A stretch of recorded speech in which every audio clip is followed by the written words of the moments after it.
Okay, hi everybody. My name is Aaron Cox. I'm the CEO of Super Sketch Corp, and we are an art tech company powering the future of art. Our first piece of technology is a personal art installation for everyone.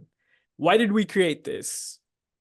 Well, 85% of artists do not make a livable wage, and they have unmonetized periods dedicated to their creative process, which is a loss of income. It's time. If time equals money, they're not making money during that time. The term starving artist is based on reality. And that's actually what we're here to solve. So we created Super Sketch. It's a live streaming platform built for digital artists and their large followings, which generated $28,000 from our first 3 months of initial testing. It's where viewers subscribe to a perfect quality live stream of an artist's drawing pad. And we help artists monetize their creative time in the process. As you can see here, it's an artist. He's drawing on his digital drawing pad, and every new line he creates is a live update to our web platform, which then updates the end user's viewer display or laptop, iPhone, whatever they want to view it on. The platform is pretty easy. You find your favorite artists, you subscribe to them with a credit card, and you then get access to view them create live for like a month or however long you subscribe to them. Here's the Super Canvas web app. Let me change scenes really quick. This is actually our current web app. You guys can all check it out for free. You guys can sign up to our website, supersketch.com.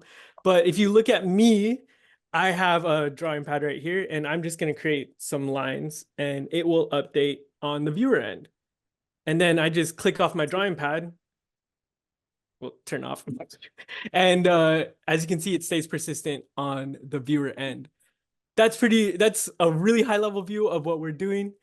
Again, go check it out at supersketch.com. All right, back to the presentation. We are powered by proprietary technology. I've been using the term live stream, but actually we are a live digital canvas, and that's where our proprietary tech resides. It's in the transmission of the data and the packaging and recreation of the actual data itself. So what makes us so special? Well, we are the first art-based streaming platform. We're the first to monetize an artist's creative process, and we are the first to have pixel-perfect live image replication. And we're doing all of this at 200 times less data compared to current streaming platforms. Why is this important? Because low data overhead means that we're going to save a fortune in hosting costs comparatively.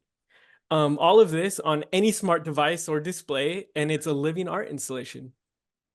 Here's our competitors.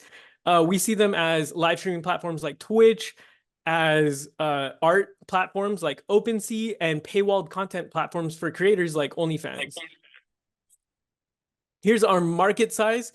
We see ourselves in the global streaming market, in the global art market, and more concentrated currently in our current stage right now in the digital art market. We see ourselves creating the new live art market, which we believe is about $2.4 billion. We are a subscription-based platform. Artists set their subscription pricing at a minimum of $10 a month. And we've had artists say that people would subscribe to them for $1,000 a month. And that is true. The art world is crazy. All we do is take 30% per subscription. So if artist A had 10,000 subscribers, that would equal $100,000 at our minimum $10 a month. We get 30% of that. That would equal $30,000 in monthly revenue. Here's our traction. In 2003 or 2023, we developed artist relationships and actually got ingrained into some inner art circles with high-end collectors and high-end artists. We also completed our MVP web app. Our first prototype gained $3,200 for 1 month of content from one artist, and it was to 400 subscribers. And 400 subscribers was a max that sold out in about 30 seconds. We have generated over $28,000, again, over 6 test exhibits. What we're doing this year is we are more development focused. We are going to take our MVP and we are going to platform it right now. So we have a MVP platform and technology, but we need to scale it. and that's what we're going to be focused on. We also have 50 artists that are signed up, 50 full-time artists that are ready to take over the platform once we complete our scaling. We believe in 2025, we are going to be more marketing focused, and that's when we're going to shift towards a Series A. And we're going to be targeting tech artists, collectors, galleries, museums.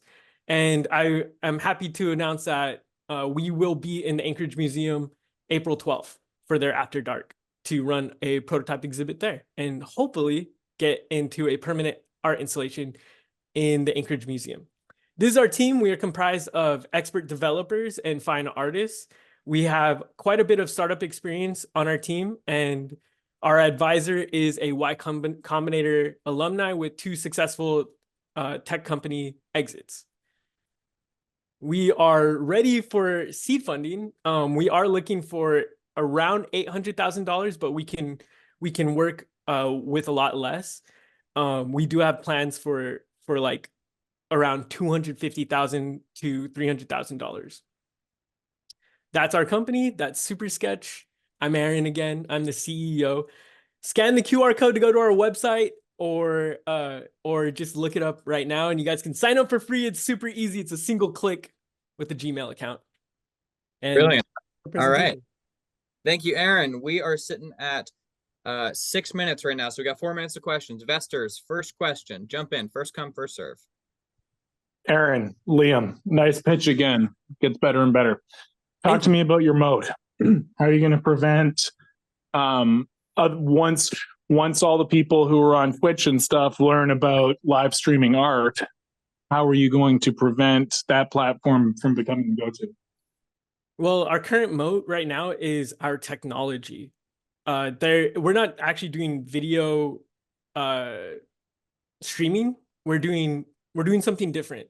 And because of that, if you go on the art section for Twitch, there's no fine artists there because you can't actually share details. It's way too compressed. And on top of that, it's more of like an audience engagement social media platform, while we are just an art sharing platform. That's the current moat right now when it comes to like fine art or just art in general. Yeah, and also our current moat is that we're about 2 years in development. We have a solid team. We are ready to platform. It is almost as easy as turning on a button in a sense.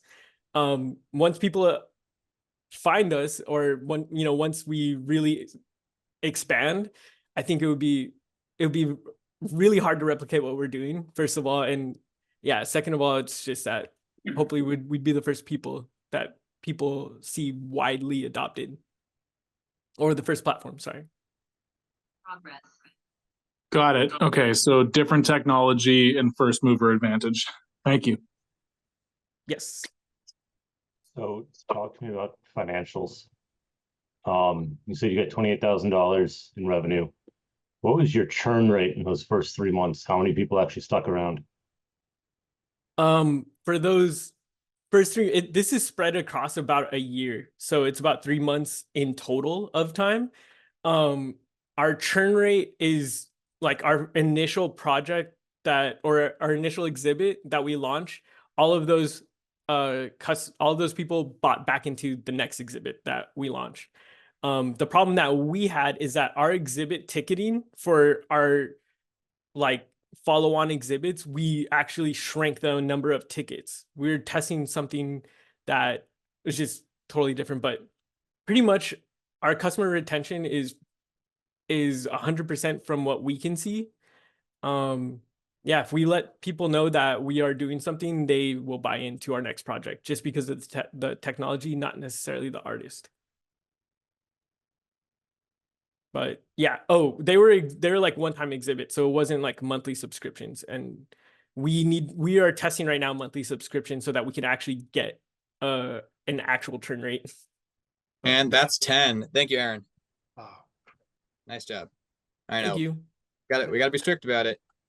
All right. So up next, we have Sound Contracting LLC. So Maury, let me find you there. You are now co-host, and you can share whenever you are ready. Hello, my name is Mari Parks, and I am here representing Mountain Materials, which is a retail storefront of Sound Contracting LLC. We strive to change the conversation and eliminate some of the externalities of the construction industry by making decisions through the lens of people, planet, and profit. It is through this lens that we also will look at the problem of our national housing crisis. As far as the planet, we seek to reduce carbon dioxide in the built environment. And we also seek to reinvent the mindset around profit. Mountain Materials provides eco-friendly shipping container style homes across Alaska.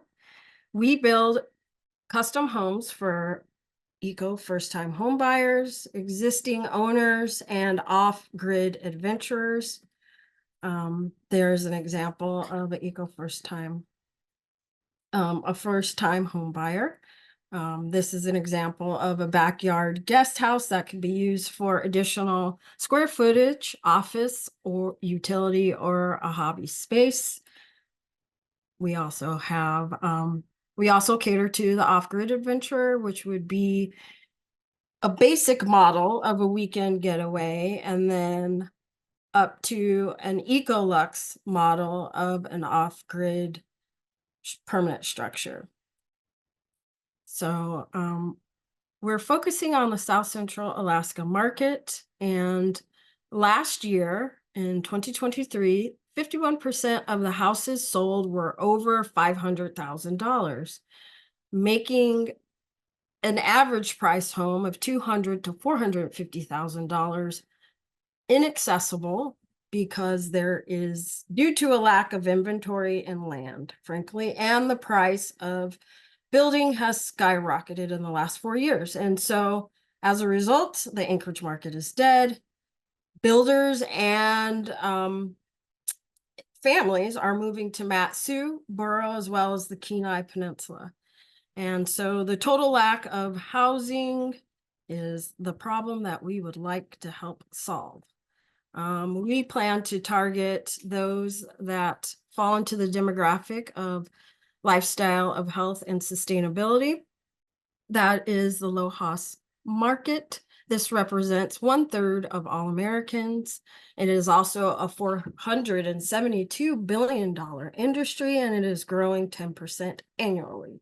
We have determined that about 94,000 Alaskans would be available to purchase our product, and we've come up with that over a 10-year period.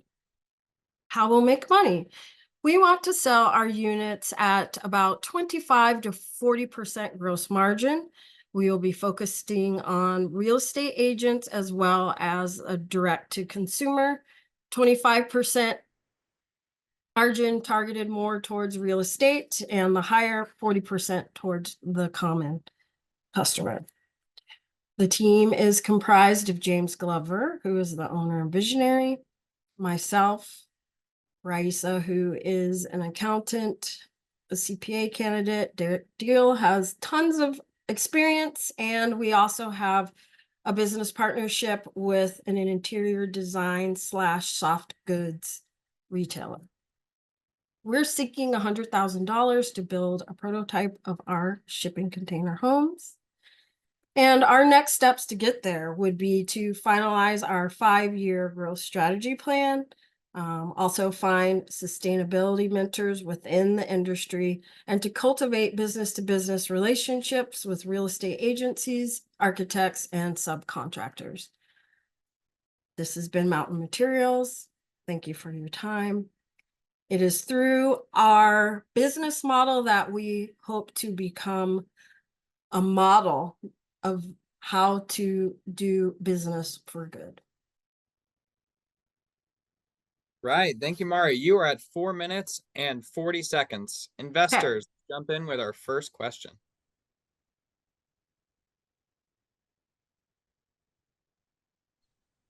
Hey, Maury, Liam here.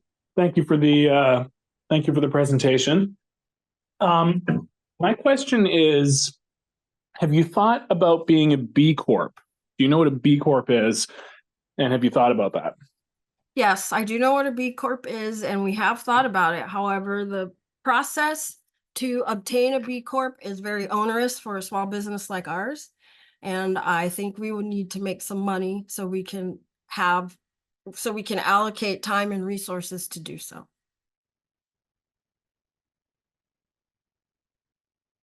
Got it. Thank you. I think that definitely making money needs to be on the roadmap, but there's plenty of B Corps that do. I think that's the only question I had. Thank you. Hey, Bowdy, this is Brian. Thanks for your presentation. I've got a question. I'm trying to wrap my head around it. It sounds great, and I really appreciate all the other goals you have. But on the product that you're trying to sell, we have tiny homes and we have container homes. How is this different, and how are you going to deliver it at such a low price? It is not different. It is entering the Alaska market on purpose for tiny homes. Previously, Sound Contracting was focused on multi-million-dollar homes, and due to the socioeconomic culture that we are in now, the pendulum has swung to tiny homes. So we have the resources and the know-how to do it. And I think the small differentiation that I would like to make is that shipping container homes are, you do not need a foundation, which it would be on pilings, and foundations are very destructive to the environment, and they cost a lot of money, and it's resource intensive. And it's part of one of the reasons why homes fail over time.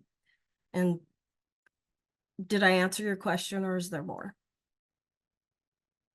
That was great. Does this model fit into a mobile home park where you put your property on land owned by someone else? It could be similar to that, and people have asked that question. And in the beginning, I simply just want to make a prototype to see in real physical, in the physical world, if that would be feasible.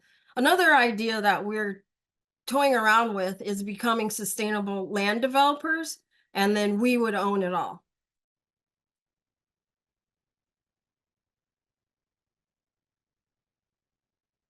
Thank you, Brian. I know Brian cares about housing and sustainability. Jacqueline, you're up. Jump in.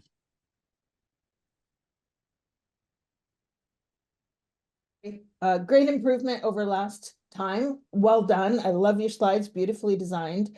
I'd like to hear more about your customers. So tell me, have you done any customer discovery? And if so, what have they said?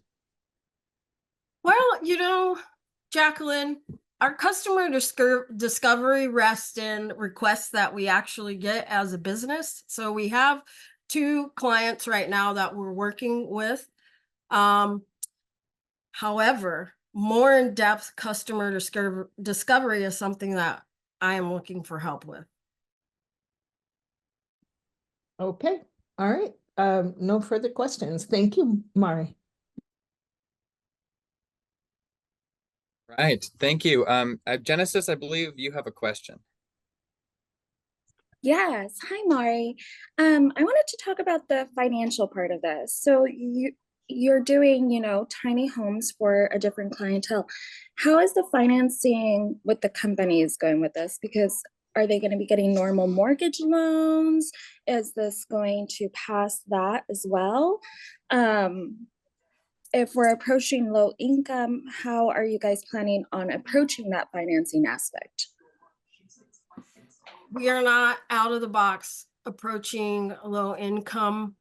I believe that would be something that would have to happen after we have had a level of success selling, because our typical customer that we work with now is mid to luxury. And so as far as low income, that's just not part of the business model at this time. It is more affordable in the fact that it can be priced under $500,000. As far as financing, it would be through a regular mortgage at this time. We hope to pre-sell them or work with real estate agents. to And pre- time. Sorry, Marie, I have to cut you off. I have to be fair. Okay. Well done. Thank you. Hi, everybody. I'm Ross Spencer, and I'm really excited to be here today. I'm president of Apex Ladder Box, and I appreciate you guys being here with me today also. So what's the problem that we're trying to solve here? Well, ladders have been around for thousands of years because there's always been something just outside of our reach. And for thousands of years, the design of the ladder really hasn't changed, which means the same problem has always existed. There's no good place to put your stuff when you're working from a step ladder. It leads to dropped and broken tools. It leads to extra trips up and down the ladder all day and worker fatigue. And it also leads to injuries from the user who are more focused on holding extra tools and materials and not on their ladder balance. So there's got to be a solution. What is it? It is the Apex Ladder Box. Apex universally mounts to fiberglass A-frame step ladders in seconds. It saves time, energy, and money by decreasing wasted trips up and down the ladder. Also, by increasing the safe working space, Apex decreases the fall rate of workers, which saves money in hospital visits, workers' compensation, and lost job time. With our patented design, we have room to expand our line with follow-on models and products, but we can still defend against knockoffs and other competition, which makes for an incredibly unique and lucrative opportunity. But how do we plan to sell this great product? Well, we intend to sell to wholesalers to get into the retail market space. Here we would utilize connections we've made previously through pitches and trade shows to start gaining that initial traction in sales. We also plan to sell directly to consumers through a company website. But what size market can we expect for a product like this? Well, the total addressable market for this product is $2.94 trillion. That's the North American construction market and the DIY market. We estimate that about 10% of this is spent on tools. So our serviceable attainable market is $294 billion. And of that, we believe that we can capture 0.5%, which leaves our serviceable obtainable market at $14.7 billion. Our current projected cost to make a product is $23. We estimate a wholesale price of $50 and a retail price of $85 per unit. The next question, though, is do people want the Apex? And that is resoundingly yes. People want this product. We presented it at the 2021 National Hardware Show, and we were met with incredibly positive feedback from both the wholesale and retail market and excitement from the home market as well. We also pitched it at the 2022 and 2023 UAA Perfect Pitch Competition, where we elicited the same excitement, but on the local level. We're currently looking to secure a manufacturer for the product. At that point, we'd like to attend several more trade shows to keep making those sales connections. We also envision this with a social media word-of-mouth sales campaign. Skilled trade workers love to talk online, especially like Facebook group pages. Here, they share their ups and downs of everyday jobs. They share their recommendations for getting something done smoother, quicker, more efficiently. And my favorite, they share their favorite tools of the day. And that's where Apex is going to come in as being that favorite tool on the job site. Do we have competition in this space? 100%. We aren't the first to attempt to solve this problem, but it only lends credibility to this problem. Among others, Werner Ladder Company created the Werner Utility Bucket you can see on the lower left quadrant. It's really too small to adequately be of much help on the ladder, and it only fits their specific ladder tops. So if users already have a Louisville or DeWalt ladder, they're not able to use a Werner bucket without going out and buying a brand new ladder. There's also a product called the Ladder Mate on the upper left quadrant of that picture. It really mounts to the side of the ladder though, which causes tippy hazards. And it's also several steps below the top step, which is really where you need your tools to be. Apex Ladder Box is the first to successfully solve this problem and universally mount to the various manufacturers' ladders that are being sold on the market. But what does all that mean? How do we get this product made? Well, we've bootstrapped the product to get it this far, and we're currently seeking $500,000 to get this product from prototype to store shelf. You can see the breakdown below. What we anticipate is about 12 to 18 months to get from capital infusion to sales. We'd see roughly 6 months to get a finalized working prototype. We'd see about 6 months for a mold to be created, and then another 6 months to make those connections and launch the product. But we have an opportunity not just to make a great product that solves a real problem, but to build a great brand in the tool and ladder world. So let's take a quick look at the Apex. If you can all see me larger. Again, as mentioned, here's the Apex ladder box. It's got two working compartments, one larger for your bulky job site tools and one smaller for your hand tools and hardware. It's also got two concavities on the top that help keep cylindrical objects from rolling off. If you think fluorescent tube lighting in professional buildings, some poor janitor's got to go and swap all those out when they go bad. And then this latch here is what allows the Apex to be mounted in seconds. So once it's mounted, it's ready to take on all your job site needs. From skill saws and drill guns to hammers, hand tools. You really can hold it all. And the great thing is you don't need a counterbalance. It's all built within the frame of the ladder. My favorite part though, is that the Apex doubles as a drop catch. So when you're up working on a job and you drop something, the user doesn't have to go down the ladder all the way and all the way back up to pick up a dropped nut or a bolt. And that's going to put the biggest smile on the user's face. And it's those smiles from the user that are really going to be what help drive the sales of this product. So with that, thank you. And again, this is Apex Ladder Box. Thank you, Ross. All right, investors, let's jump in with the first question. That was an awesome demo. Thank you. Hey man, glad you got your stuff working. That's a cool looking ladder box. Can you walk us through your game plan for manufacturing and then how much money you plan to make per sale? I can walk you through my best intention of the manufacturing process, but I'm still just so on the early side cusp of it. And I only understand it so much, but we find a manufacturer that will be happy to make this, that can meet our product quantity demands, and we get a working prototype. This is handmade, so one of the biggest things is I want to get this down refined to what the end product will be, and we can do that in a prototype before we pay for the mold. Once we have that and the mold is being created, in that 4 to 6 month window of them being made, we would attend those trade shows and really try and get those, pre-sales. Hey, this is a product that's coming out. How many do you want? We've been speaking to small wholesalers and some different companies just to kind of generate interest and whatnot. And then launch through those wholesalers and launch a website. What that looks like in sales currently, I'm still working on trying to figure out numbers for that. We have a lot of excitement, but it's kind of the cart before the horse. We need to have that working prototype. And I've talked long enough that I don't know if that answered all of your question or if you had a little bit more there. I apologize. Let's let someone else ask a question now. I can follow up offline if I need. Okay. Yes. Hawk, are you gonna say me next or you're on mute? All right. In the interest Yep, of God. sorry. I was on Yep. mute. So talk to me about positioning of this particular accessory in the market. For instance, there's the guys that take, the full Milwaukee tool stack to the job. There's the guys that have a mix of tools. There's the guys that are using like Ryobi. Who are you targeting here? Where are you positioning this product? I'm targeting this product broadly to the skilled trades. I haven't narrowed it down once. I come from 5 years of construction experience, painting experience. I spent 5 years in the military as a helicopter mechanic. I live on ladders.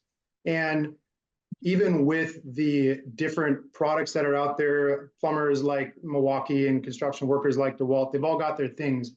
But even still, at the end of the day, I had a belt on. I was a belt guy. The minute I was on a job that really consistently had a lot of ladder usage, guys are dropping that belt and those bags because they're heavy, they're cumbersome, they're annoying. And then they're balancing those tape measures, the bucket of drywall mud and those other tools on top of the ladder. And things are falling, things are breaking, and they're just wasting extra time hopping up and down the ladder. So we're really marketing to the skilled trade worker. In that, in finding that market, though, we've really realized that there are so many people out there that do DIY. So we want to market this secondarily to the DIY market. And I'm really trying to get an MVP out there and kind of wait for some of that feedback before we custom tailor products to those other markets, if that answers your question. All right, we got 10 seconds. Carl has a question. Patents? Real quick, Ross, great presentation. Have you applied for any patents? Patents pending? Yep, no, patent is fully granted in a couple years ago. I don't remember the exact year off the top of my head, but patent is fully granted. Okay. And time. Sorry, guys. It's all right. Thank you, guys. Okay. I'm Tristan Bellotti. I own Hive Mind Meadery. We're Anchorage's newest meadery, serving up traditional style mead, seasonal favorites, and unique flavors.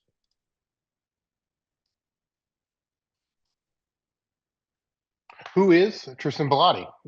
I have a bachelor's degree in information technology and engineering, where I graduated with honors. I've served 7 years in the Army National Guard, 5 years in the Alaska National Guard, and then medically retired from service in February. I've led teams of people to accomplish various missions where I've had control over 3 mobile data networking systems worth approximately $1.5 million in the Army, and then $75,000 cyber warfare simulator in the Air Force. During all this time, I've started several businesses, including a video game lounge, managed service provider, fixed wireless broadband, and of course, a meadery. Road to the best reviewed meadery in AK. We started our process in 2012 to get our permits and licensing. We opened in July of 2022. From there, immediately we won Fruited Favorite for 2022 Beer Festival by popular vote, not by judges, in a beer competition. We also were first place for mead in 2022 State Fair. We were division champion for mead in the 2023 State Fair. And in March of 2024, we started the paperwork to move into a new, larger space. We have 317 reviews on Google, all 5, mostly 5 stars, all but 1. And we also have 80 patrons making $800 a month, basically. But you might be asking yourself, what is mead?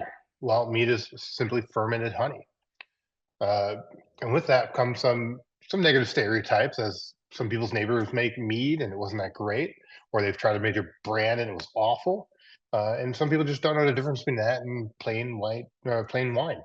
Honey is also very expensive. It's simple to make, but hard to master, and can take months of aging to have a drinkable flavor, and it's a niche market.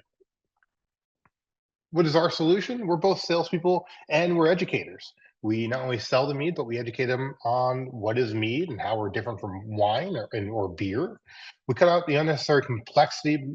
We don't add crazy amounts of additives or other ingredients. It's all natural without any sulfites or sulfates. So, our meads offer a more palatable taste compared to our competitors with more distinct flavors. The average time for our brew to keg is around 1 month, and that's to a drinkable product. We purchase for honey from Costco, so that keeps our prices pretty low, and we can get honey all year round. We have very creative packaging with our space pouches, like an adult Capri Sun. And we like to think our branding is pretty disruptive in that method, and we don't have the typical Alaska theme that you would find in most bars and other places. Here's some statistics. Basically, in Alaska, there's 50 breweries, with Alaska Brewing probably one of the biggest at 15.5 million. There's 4 wineries, 4 meaderies. Mead makes about $462 million globally. We'd like to capture some of that market. We do have sales. In 2022, we made $135,000. 2024, 2023, $185,000. And in 2024, we're estimating anywhere between $215,000 to $250,000. What's next for us? We're going to take our disruptive packaging. We're going to do a wine in a box method, where we design it to take the bag out to take camping with you. And there's no other bag and box product made in Alaska. Our team, we have Ray Lynn on the left, is our mead tender, we like to call her. Me and my best friend, who like to go out to all the shows and educate people. And then we have John, who is our head brewer. Any questions? We have you coming in at 4 minutes and 11 seconds, so we got plenty of time for questions. Investors, jump in with your first question. I see a couple hands, so let's go with Jesse first. Hi there, awesome presentation. My question is, can you kind of clarify your plans for growing your customer base and kind of future distribution? Sure. Right now, we are growing it by simply getting our name out there, going to all the brew fest, and by getting into distribution. Right now, since we have such a natural product, we've been working on pasteurization instead of adding chemicals to stabilize our mead, and we just perfected it for pouches. And so now we're able to be on store shelves for longer, and we're able to get more out there. Our long-term goal is to get into Costco. Up here, they're willing to ship it down to the West Coast, and that will kind of be our way to seep out of Alaska. Awesome, thank you. Yeah. All right, Adam, jump in. Yeah, so I will say, great pitch second time around. Glad to see that you put a lot of the accolades and awards earlier on. I think that's really cool. One of the things you mentioned was you can beat everyone else with the production time that you have, right? It's like a third of everyone else's time. How are you doing that? So what I tell people is that being that we have a military background, we really pay attention and dial in all the variables that we can, temperature, nutrients. We don't have a typical brewing style. We don't ferment our mead all the way until the yeast die. We get it to where we want to, and then we stop fermentation there. And this way we don't have to add water to it. We don't, the closer we get to the tolerance of yeast, the more upset they get, the more they release these nasty chemicals, flavors that you have to then age out. And we try to not to even let that happen.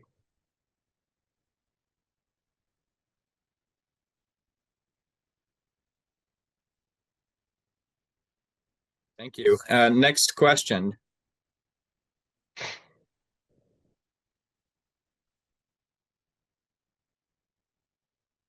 What does it cost you to make a bottle of mead, or in your case, a bag of mead, and what do you sell it for?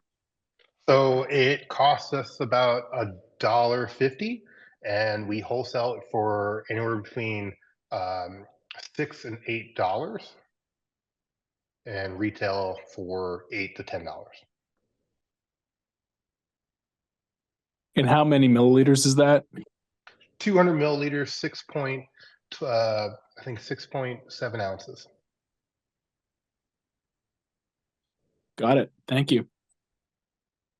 Hey Tristan, I have a hiker's question. So can you adjust the alcohol content in your mead depending on for the hiker demographic? Because I'm wondering if they're willing to carry huge bags of alcohol out with them. So I mean, they already do, depending on the hiker. So our pouch is 200 milliliters. We do make a beer strength, which is anywhere between 4 and 8%, but we also make what's called flagship style meads that are 12 to 14%. And when we introduce our bag in a box, you can still get those same percentages. So it doesn't, you can get a small amount or a big amount, and you don't have to worry about it busting in your bag as much as you would a bottle or can. Nice. Okay, thank you. Hey Tristan, I had a quick question. Thanks for your presentation. Sorry if I missed this, but and it sounds like you definitely have a different model, but I'm curious if you have any insights into like the closing of 2 seasons, meadery, and any potential pitfalls you think they might have faced and how you would be avoiding those. So I mean, all in all, our product tastes much better. We just have a good product. No one wants to drink not a great product. So as soon as people had another option, they chose us. And we are marketing, not geniuses, but we market a lot, and we're friendly and we're easy to talk to, and we're in a better location. I'm not going to say I would have failed in their same situation, but it would have made a very big uphill battle. Thanks. On top of not having a great product. I didn't say that. Don't tell them that.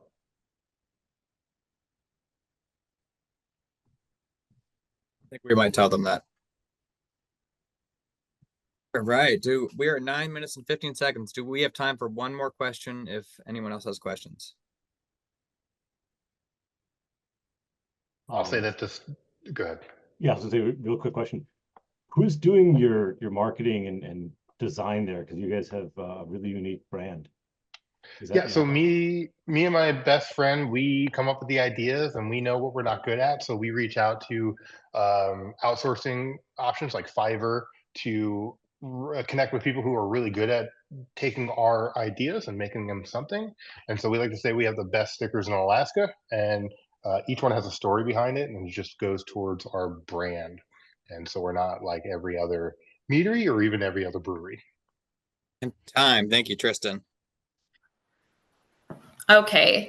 Hi, everyone. I wanted to just apologize for losing connection in the middle of our Q&A last week. I was at a natural products trade show, and the internet connection just magically managed to drop right in the middle of my pitch. So I did respond to all the questions and comments in the Google Doc that Huckleberry is linked to, and I appreciate your understanding on that. I'm also excited to welcome you back to Foraged and Found, where we're revolutionizing food products with our innovative kelp-based food products.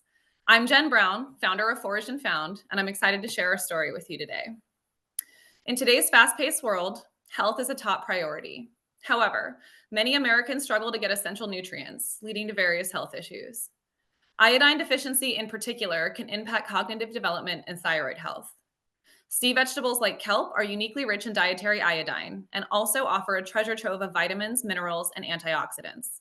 Yet their potential is hindered by unappealing textures, flavors, and scents. Foraged and Found presents a delicious solution to a common problem. We've created innovative yet familiar kelp-based foods, including kelp pickles, kelp pasta sauces, and kelp salsas. These products not only address iodine deficiency, but also tantalize taste buds with their delightful flavors and textures. Our products contain no artificial ingredients, preservatives, or food dyes. We minimally process the kelp in our products as the body processes the nutrients in kelp more effectively in whole food formats compared to supplement formats. With a consumer-centric and health-informed approach, we're dedicated to creating products that resonate with you, all while supporting sustainability and protecting our planet. At Foraged and Found, we've crafted a robust revenue model designed for stability and growth.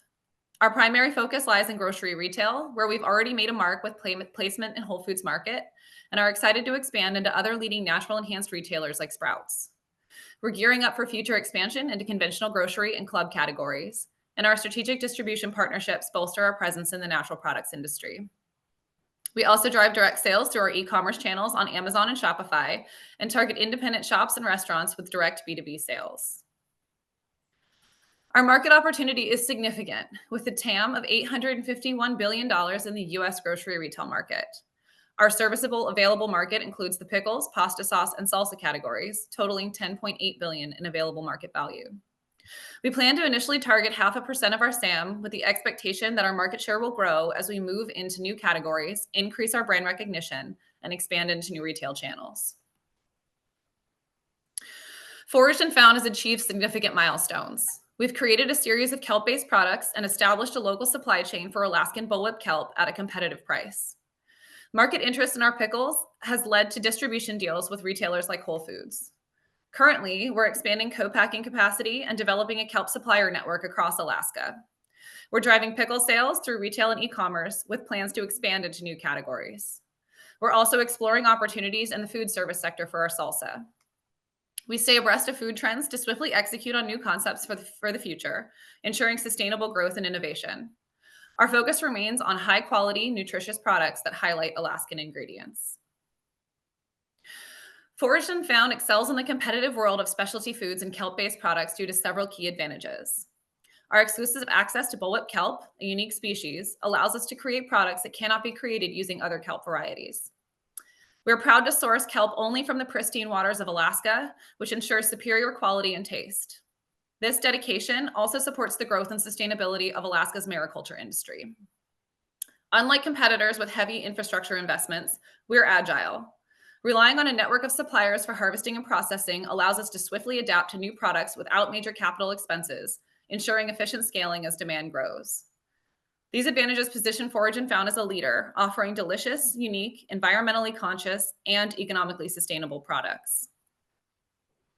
My journey into the world of kelp began in marketing strategy and global media planning for major brands like Microsoft and Google. However, it was my time on a sabbatical, working as a yacht chef in Southeast Alaska, that transformed my passion for food into a business. Surrounded by the rich bounty of wild-grown foods like kelp, I saw an opportunity to leverage my corporate and culinary experience to create something special. Joining me in this mission is Chelsea Goucher, who's the co-owner and partner of Foraged and Found. Chelsea is a born and raised Alaskan with a background in sales for Alaska Marine Lines and a strong commitment to growing the mariculture industry. Her strategic planning and dedication are invaluable, and together we make a formidable team.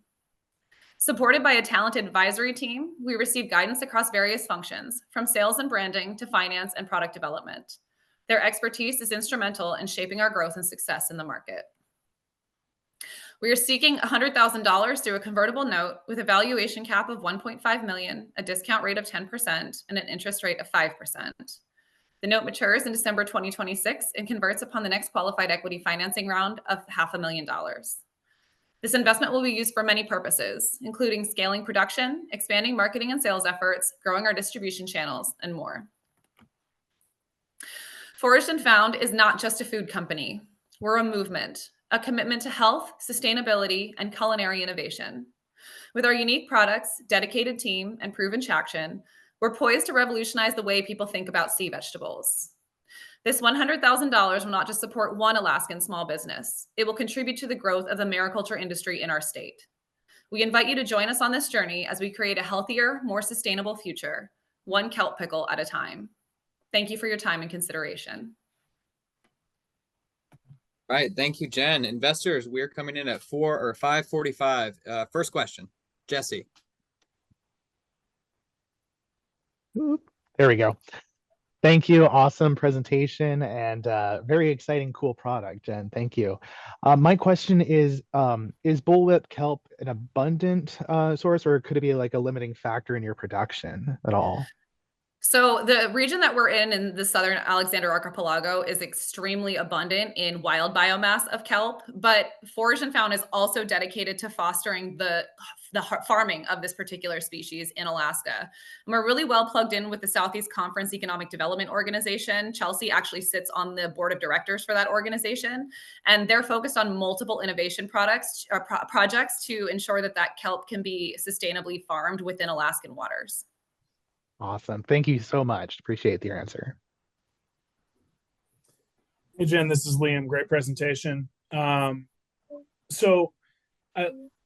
Firstly, thank you for putting your terms of your raise on this. That's not a negative comment on the other startups here. Some people don't have like a lead investor or haven't done this before, but that helps as a starting point for the conversation. With your terms, now there's like more questions that come with this. So what's your revenue run rate right now? Are you profitable?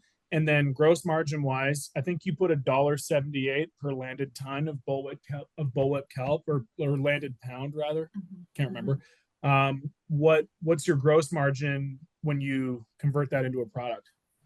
So our product for our 2023 co-packing costs came in at $4.15.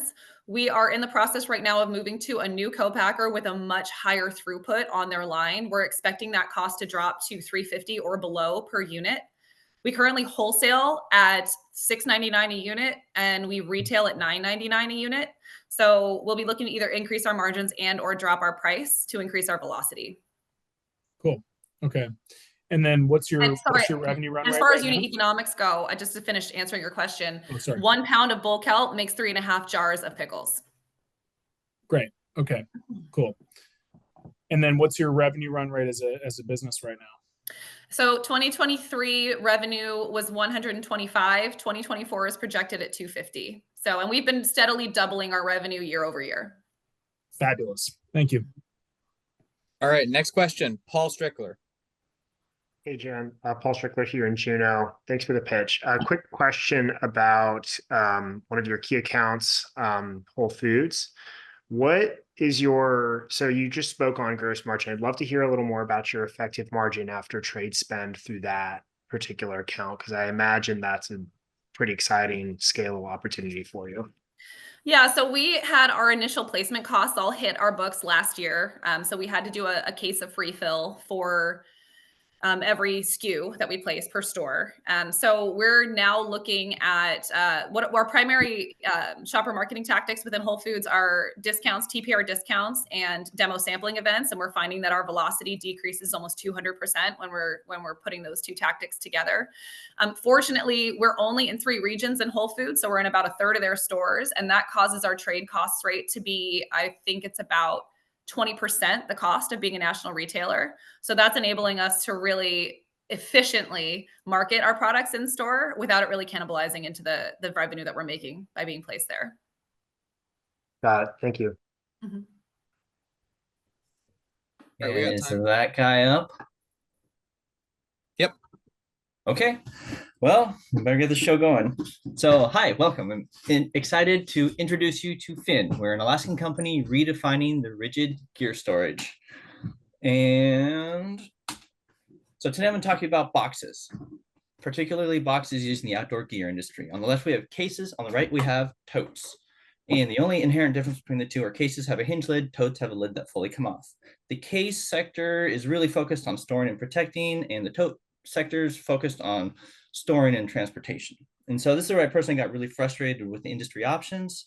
I needed something that could store, protect, and transport. And at that time, the choice that I was going between was I could buy a $400 case, and that's strong and would protect everything that I needed to.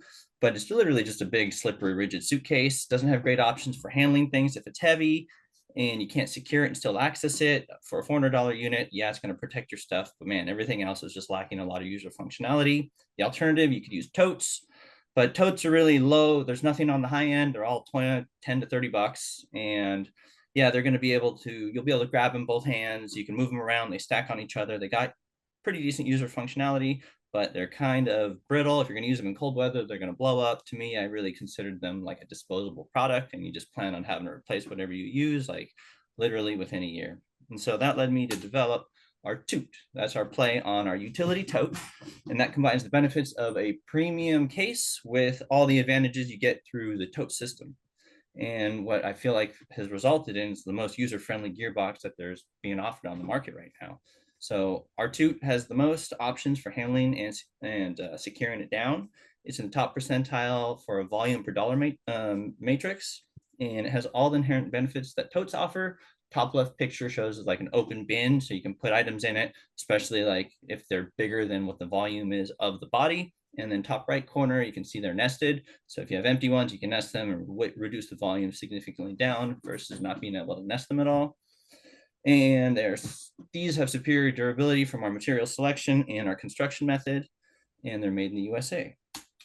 The outdoor gear recreation, our target market is the outdoor gear recreation, and that's like a huge market. And so in 2021, that accounted for 1.8% of the US GDP.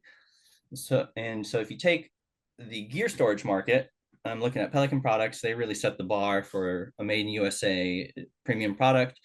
That company, they had $450 million in revenue in 2023. And so it shows like there's a huge prize out there. Like even if you do 1% someday of what Pelican Products do, that's $4.5 million in revenue. Our product's not a seasonally defined product, which is huge. People need to move and protect their gear in the winter and summertime. And there's numerous secondary markets that popped out to me once I started doing this and people heard what I'm making, which is really fun to hear.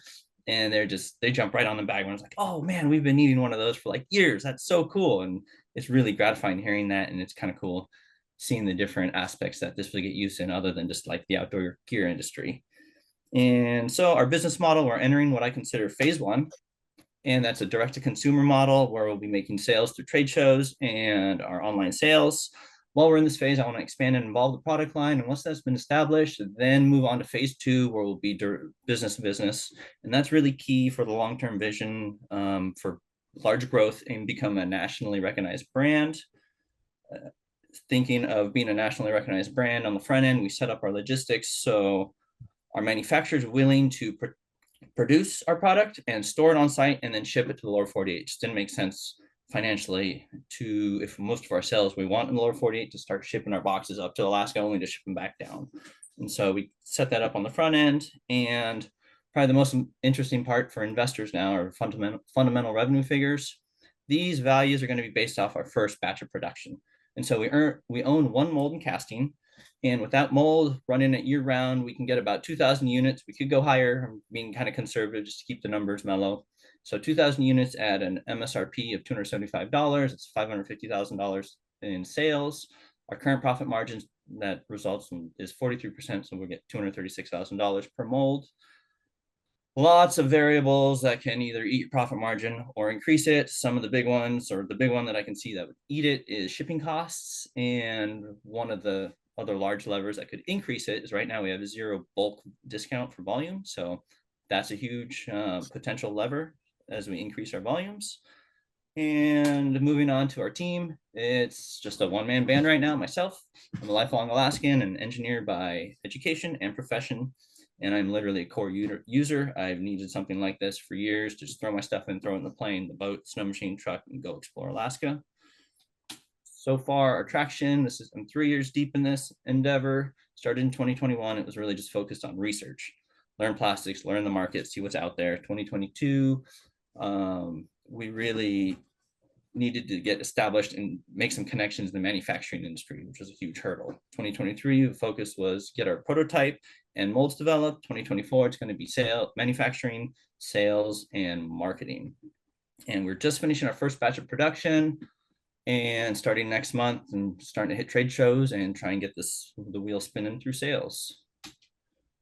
My primary objectives from the Alaska Angel Conference was really initially was networking. I just want to like immerse myself in the Alaska entrepreneurship ecosystem, something I probably should have done 3 years ago, but better late than never. I also would really like to meet mentors, get any kind of guidance, even if it's just basic business stuff. But I'd really love anyone who has experience in outdoor gear industry, product distribution, logistics, and then also just learn about investment and funding. This is my first rodeo. If we were to be nominated for this $100,000 investment, we use half of it to be dedicated towards in-house components, developing those. Right now we're using off-the-shelf feet, off-the-shelf latches. And then we would also use that 50,000 towards 2 molds so we can increase our production rate. 15,000 would go to development and support the first batch of production for accessories, internal dividers, soft handles, and the remaining of that would go into protecting our product, our patent the toot, patent our latch system, and trademark the brand and products. The big thing I would stress there is to patent the latch system that we have designed.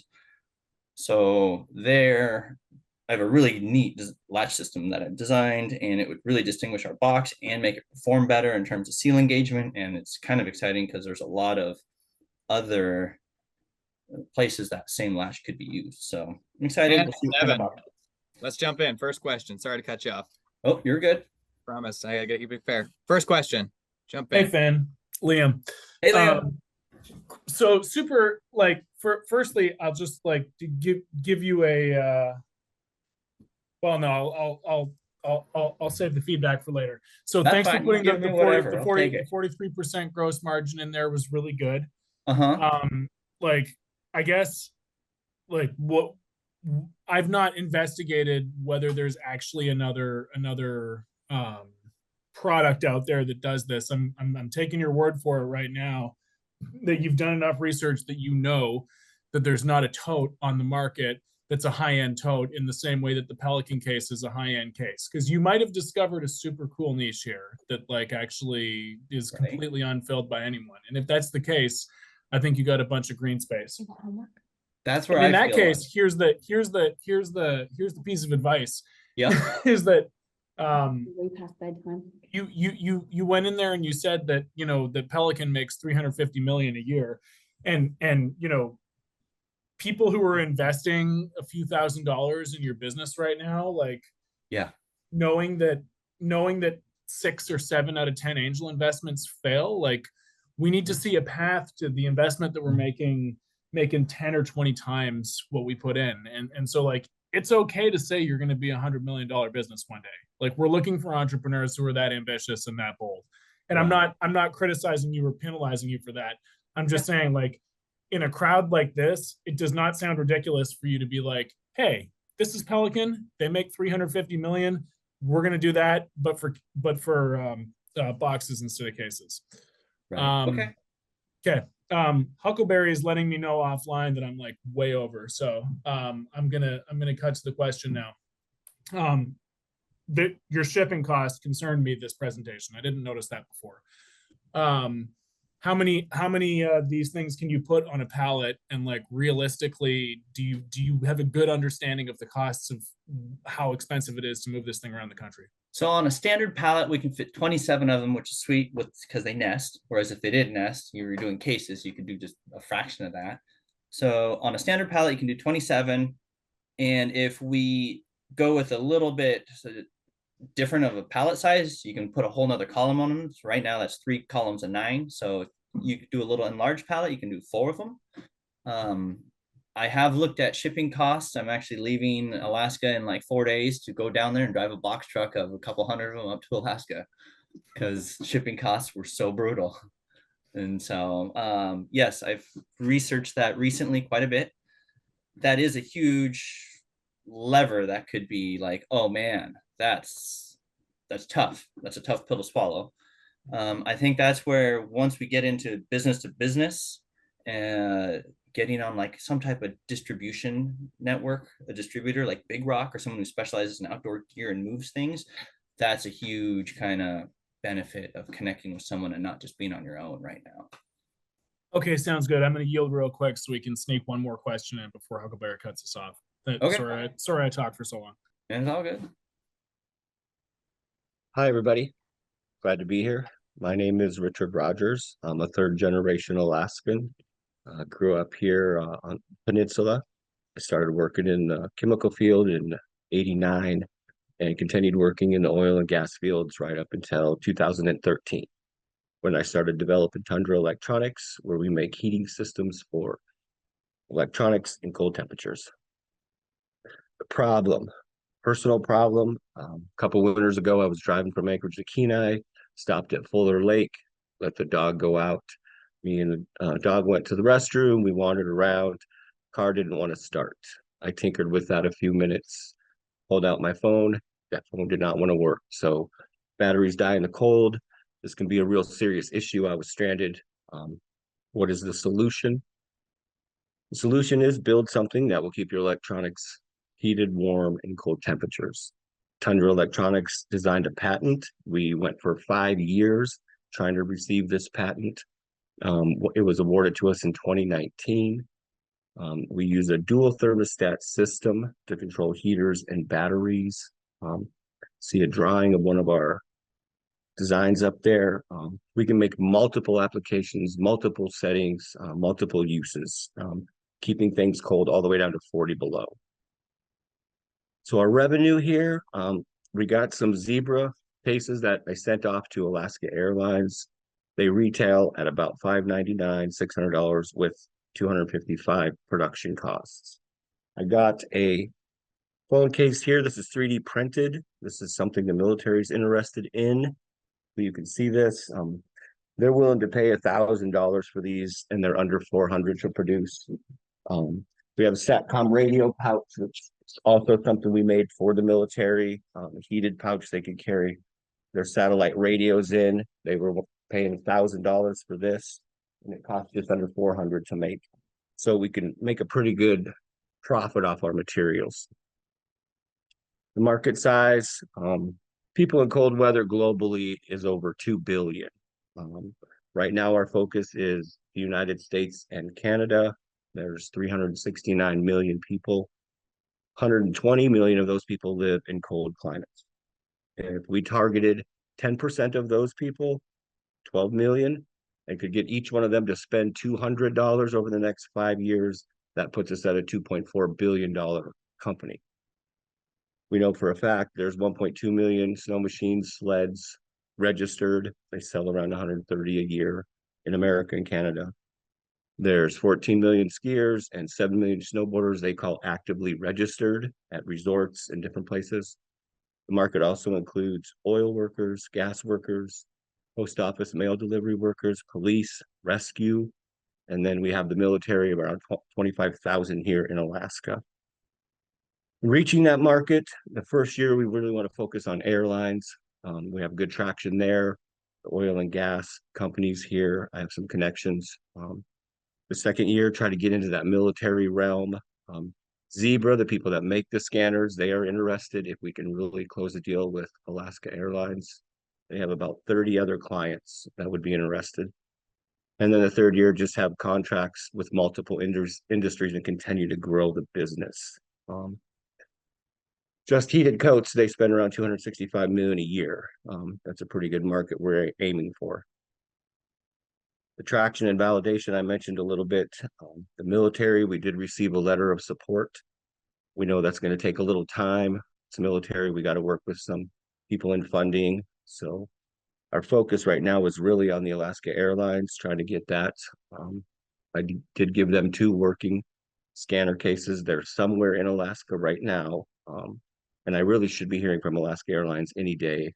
I was supposed to hear from them in March. So another area we found is Arctic explorers, scientists, researchers, people that go to the South Pole, people that are looking for minerals on both North and South Poles, oil companies.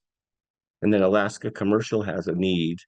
They're losing a lot of money in produce, groceries in rural areas. So they reached out to us for heated blankets that would cover a pallet. I have met with that owner and we're talking with them. Competition. So rubber bands and hot hands are literally our biggest competition. All the different industries, that's what they use. The airlines people, the military people, people that do surveying, they buy these hand warmers by the cases and rubber band it to their electronics. Salt cases is a pretty cool little wallet. It doesn't have electronics, mostly for sun reflection. Fuzi, they did get on Shark Tank. It did them a little bit of good. They got some money, but it didn't launch them into the stratosphere or anything. Theirs is a very simple case. You put your device in it and close it. You don't have access.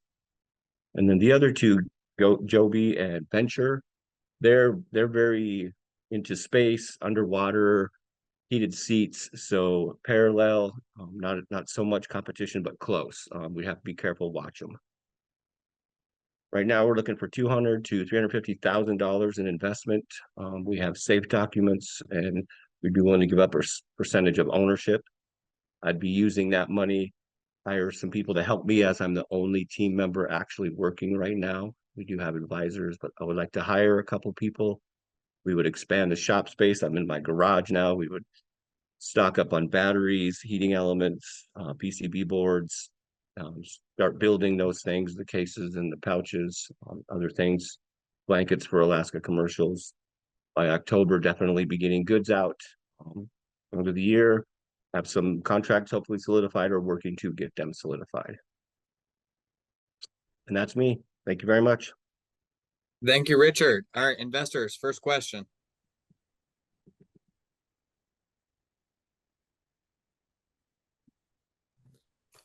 Hey, Richard, that was an awesome pitch compared to last time. I can see 2 people have their hands up, and I've seen your pitch a few times now, so I don't have any questions, but I just want to say great improvement. That made a lot of sense. Thank you. Thank you. All right, next is Adam. Thank you, Liam. All right, so talking financials, you had mentioned a roughly 30 to 50% cost of materials. What is your cost of labor and what is your fully loaded cost of goods sold? Right now, I'm the only one working. So labor cost is me. Our PCB boards, we buy them bulk. They're about $13 a piece for a board. So that goes into every single device. The batteries and the heaters together are around $12 a two, so $24, $27. And then it depends on the materials we're using and the size of the materials. So that I charge around 50 to 65 an hour to do the sewing, planning. With 3D stuff, I don't do. We hired that out of a company in Palmer. So I think quick follow on. Is the quality of labor skilled labor or unskilled labor? Oh, it's all skilled labor, all of it. Yeah, we have engineers that designed our Gerber files. We have Gerber files for printing PCB boards. Like this little guy is our PCB board. That was printed by a company back east. They drew the files. We have 4 different files. The heaters and the batteries we're using, we hooked up with a military contractor in Indiana called Caliente. And they make 3.7 Li-Pros and other batteries, and then different styles of heaters, heating elements that we use. And they range in cost depending on size.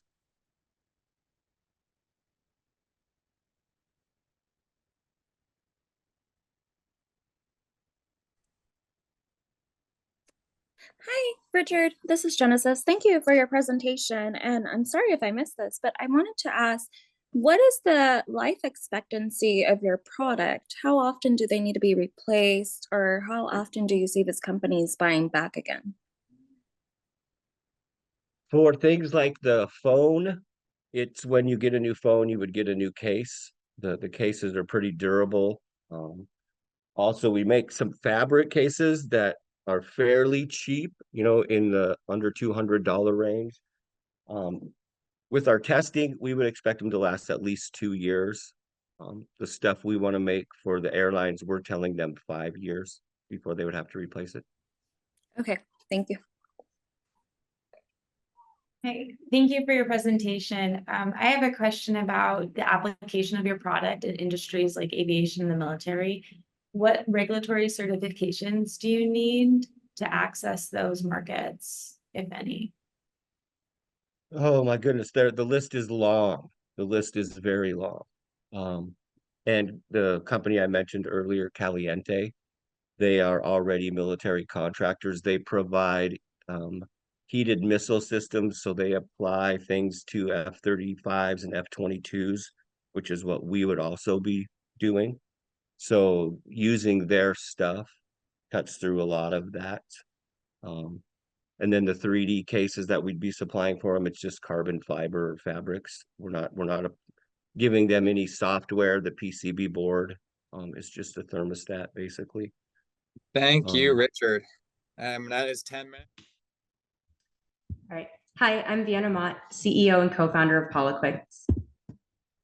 There are 256 million Americans in the US who are of voting age.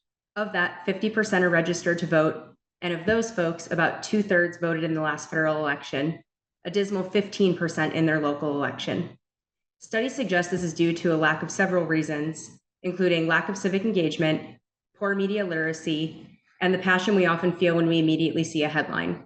On top of all of this, politics can be kind of boring. Our solution to this is Poliquix.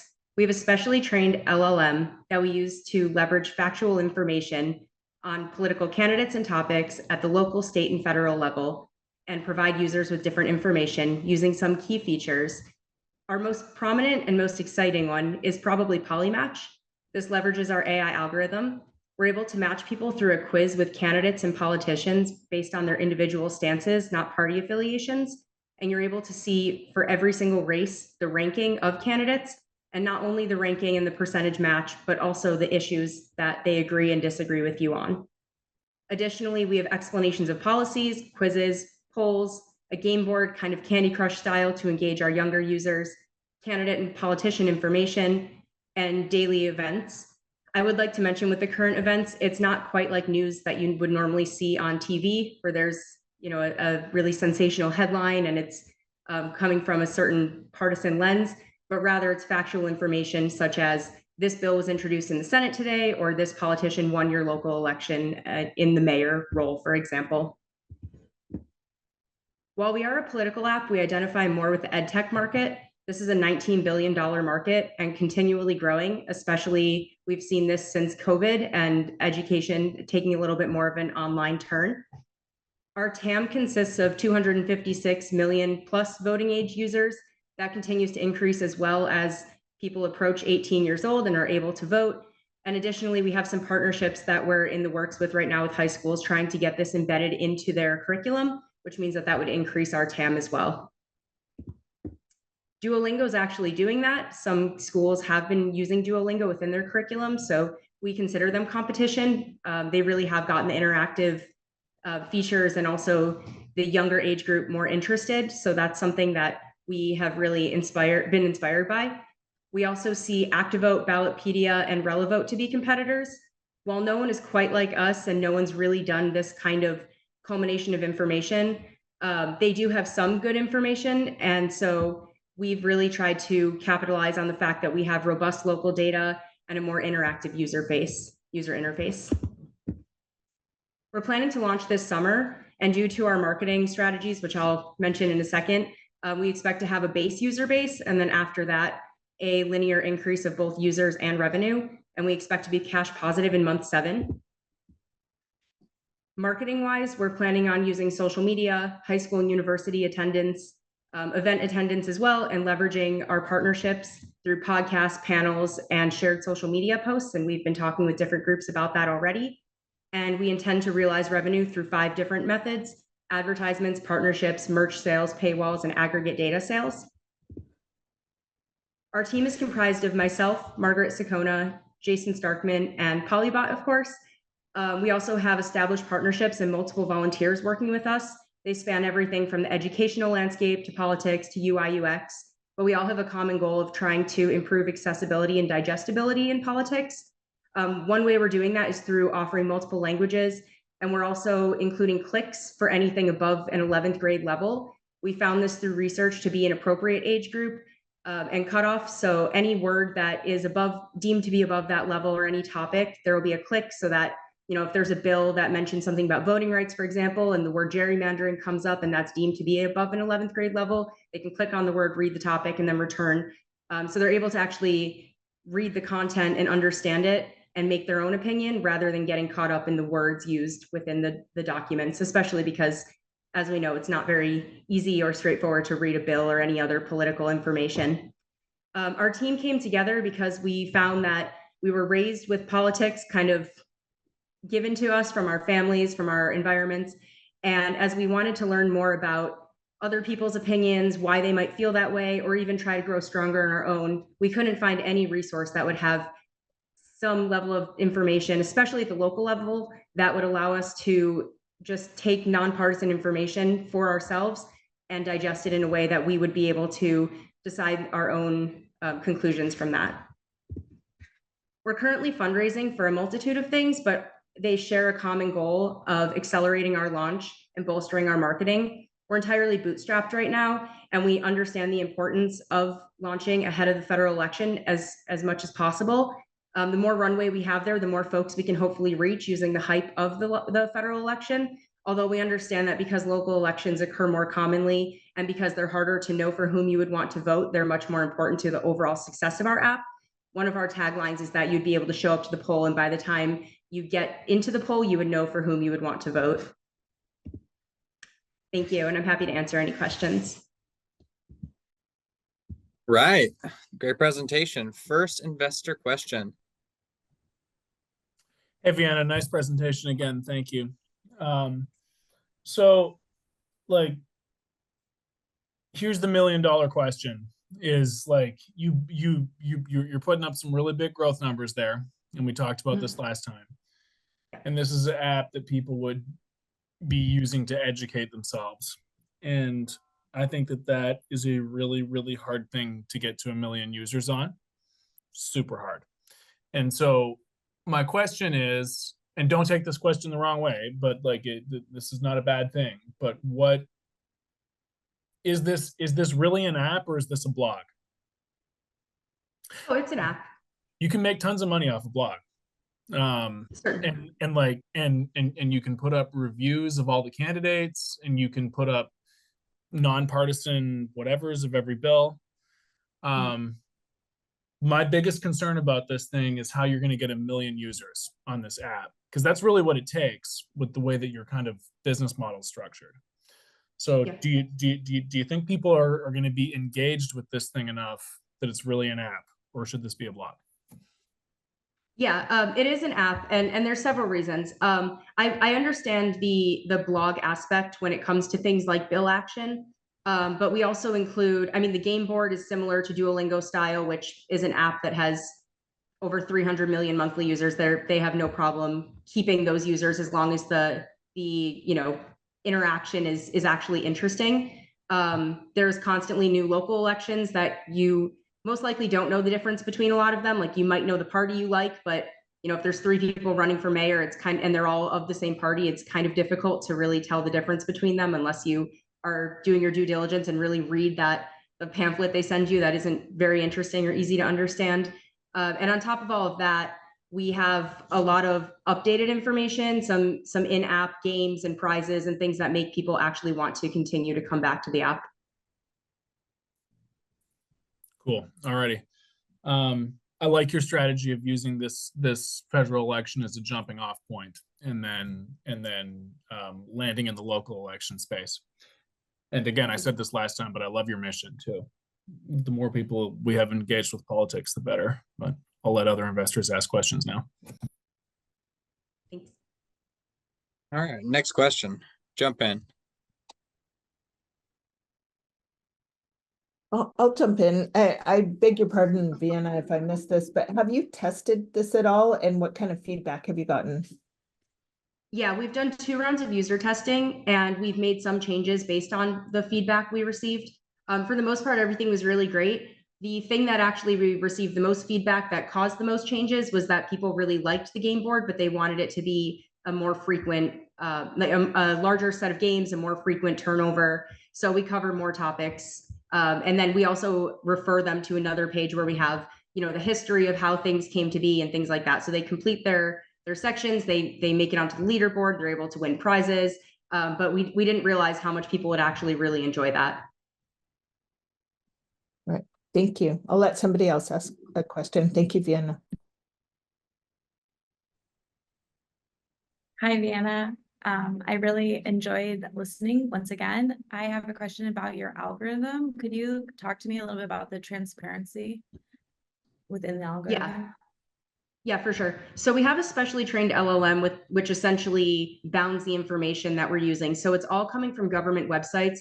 We actually have a bi-directional kind of check. So we have the main sources that we're pulling things from, and then we also have another set of data that we're using to check it against.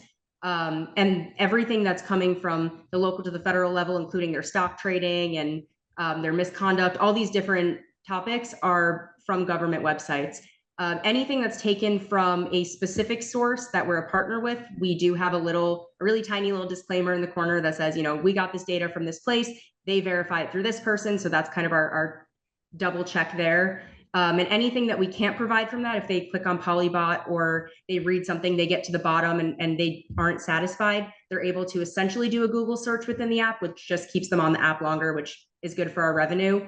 But that will say, there's no fact checking in this. We didn't do anything that would promise that this is nonpartisan. All right, and that is us. So my name is Valerie Jensen, and about 4 years ago, I had been watching my friend post all of this beautiful Alaskan art on her social media channels for years. And I wondered exactly how does an artist with this level of talent get her artwork onto products and into stores for people to enjoy? And, I just kind of was wondering, how do we do that? And today I can tell you that the answer is by working with my company, Alaskan Accents. We are a one-stop shop for Alaskan creators to produce and sell their art on demand and get it in front of the retail stores that really want to carry it. When we were getting started, we ran into a bunch of roadblocks, and the biggest issue for me was the quality component. Not all printers are the same, and they are not set up to reproduce high-quality artwork. And most of the time, there are ridiculous minimum order quantities which require you to hold inventory, and that requires space, and all of that costs money. Additionally, artists oftentimes don't have the skill set to deal with marketing, branding, or packaging, and they might lack the confidence to put themselves out there. And many times they just don't have the time to deal with all of this stuff. On the other side, buyers are out there actively looking for products, and they would love to support local artists, but they have to be able to do it at a price point that makes sense for them. So I decided to tackle these problems by understanding the supply chain. Most of the time, blank products are manufactured overseas and they're shipped over here to a wholesale supplier, and then the wholesalers typically will offer free shipping for qualified amounts to printers down here in the lower 48. That is generally not an option for Alaska. So this is a segment I decided to focus on because it allows me to control print quality, and it reduces costs by eliminating shipping because my shop is actually based in Washington. I also offer more cost-effective shipping options for Alaskan retailers because I'm aware of the challenges and I'm willing to be a little more resourceful and creative to make that work. And eventually, when I scale and add enough artists, it will make sense for me to eliminate the wholesale suppliers completely and order the blanks directly from the manufacturers.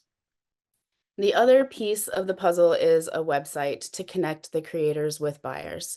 Both the artist and the buyer can have profiles to showcase their portfolio and products and what they're looking for, so that they can search and find each other. After several unsuccessful or maybe partially successful production runs through other print companies, the DIYer in me got frustrated. So I went out and bought my first printer and my first heat press in 2020. And I started taking wholesale orders in 2021. And as you can see, we've grown each year. We made a decision early on to grow slowly and reinvest our profits into R&D and equipment so that we could continue to grow sustainably. We are currently in over 30 stores across the state, and most of them are repeat customers for at least 2 seasons. We currently generate revenue and are cash positive through our production and sales. When our website is fully developed, that will afford additional options to capture commissions, membership fees, and offer advertising opportunities. And we'll be able to host buyer events and offer representation for artists in larger markets outside the state. Furthermore, we'll have kind of a built-in promotional item market for businesses that need branded gear. So they can come on our website, find an artist, and they can design those things for them. Because most of our sales have been to shops targeting tourists, it makes sense for me to highlight that market today. There are 4,500 retail shops across the state, and based on the data available, the Alaska tourism retail market is a $756 million market. And if I target capturing just 1% of that market, that would be a $7.56 million in retail sales for the state. The retailers will pay me about half of that, and my production costs are again about half of that. So that results in a $1.89 million production profit per percentage point of the retail market. So to me, that is a win for the retailers, a win for me, and a win for the artists. Beyond that, this is extremely scalable to other segments, both inside and outside of Alaska. There are a number of print-on-demand services that artists can use. There are local print shops that can do some of the things that I do, and artists can buy equipment and learn how to print their own products. But all of these options will run into the same barriers and learning curves and supply chain issues that I did. There is not an Alaska-focused print-on-demand shop that offers this scope of services to artists or retailers. So I am seeking a $100,000 investment to build out my website and make it function the way it needs to for multiple artists. It will allow me to secure additional space, and it will enable me to hire and train additional production specialists. I currently have commitments with 2 new artists that are excited to come on board this year. And there are several others in the wings that approached me and asked me if I could work with them. And we'll be working through what the onboarding process looks like and how to make it as smooth and user-friendly as possible so that next year we'll add at least 10 more artists and continue to refine our processes and develop our buyer connections so that through 2026, as we continue to scale, by the time we get to 2027, we'll be in a position where it makes sense to open an Alaska location. I would like to mention that all the artwork in my presentation are original creations by Grace Wolf, and I really appreciate the opportunity. I'm looking forward to your questions.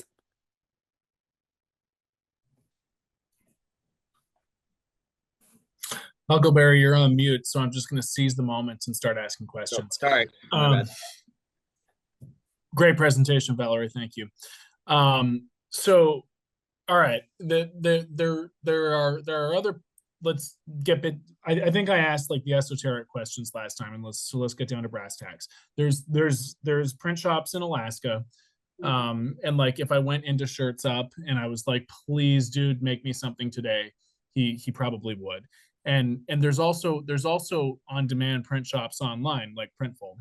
So I think what you have here is like connectivity to like authentic Alaska artists, which is awesome. So I'd like you to spend no more than 60 seconds talking about what's your game plan for landing all the amazing Alaska artists that really embody our state and building your brand as like the rep of Alaska art. Because you've got Grace Wolf and she's awesome, but how are you going to get the other most important Alaska artists and be the exclusive person who makes their work for tourists? So I have met so many of them throughout the process of my growth. They are actively seeking me out, and I'm having to say I'm not ready yet. So I think honestly, I'm looking for those artists that aren't necessarily already established, because the established ones, they know they've got their production lines set up, Printify and things like that. They can do that, but it is more expensive. Like, it is hard to make that work as a budding artist. You have to be able to do minimum order quantities, and you have to pay that shipping, and that's a pain in the butt. And most of the time, they sometimes will do drop ship, but again, you hit minimums, they deal with packaging issues. So by providing all of that, it's such a huge value added service to the artist and also to the retailers, because it allows them to connect in a way that they really can't. They're out there looking, and it's hard for them to find. Listening to Hive Meadery, and he's making stickers on Fiverr, and I'm like, if I had my platform, you could pick from a plethora of artists and they can create really cool stickers. There's just a lot of opportunity there. Okay, cool. Any other investors with questions?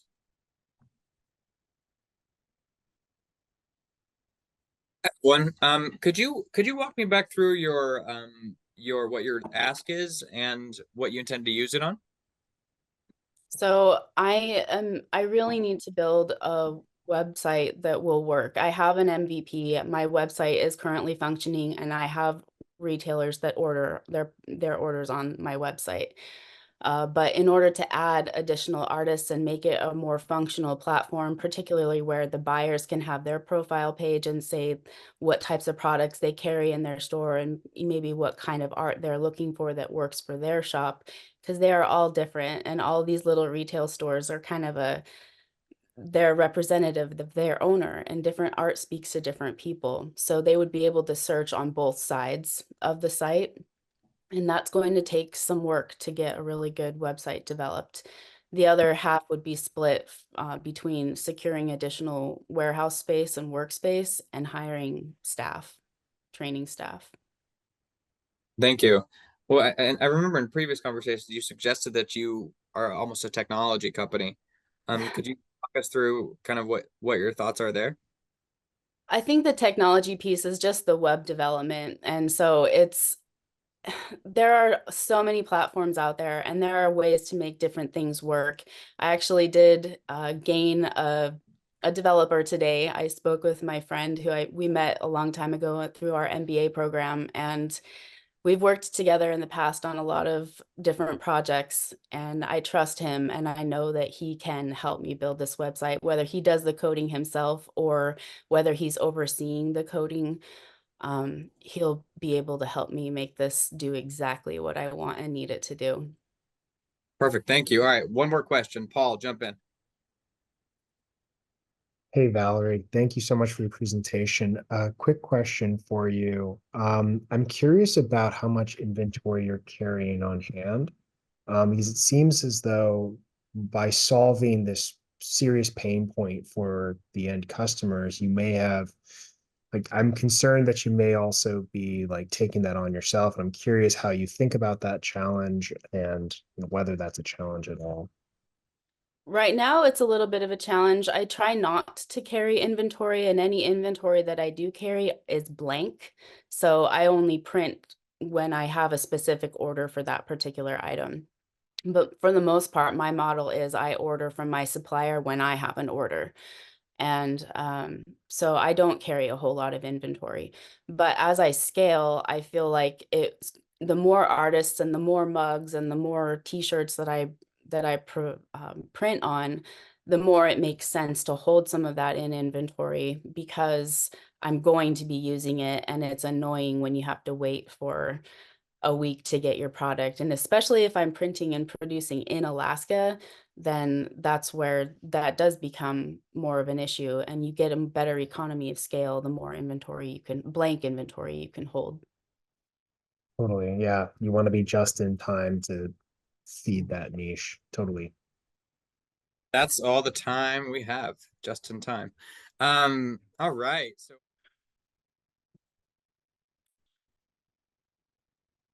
all right, we can see your slides whenever you're Okay, ready. thank you. Thanks very much, Huckleberry. My name is Walter Combs. I'm the founder and CEO of Montes Corporation. I recently retired from the FAA, a 27-year career as a program manager in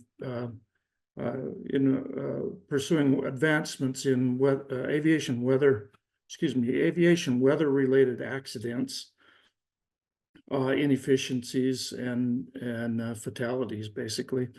My new vision, well, most notably, I was the program manager for the FAA's weather camera program for the last about 20 years.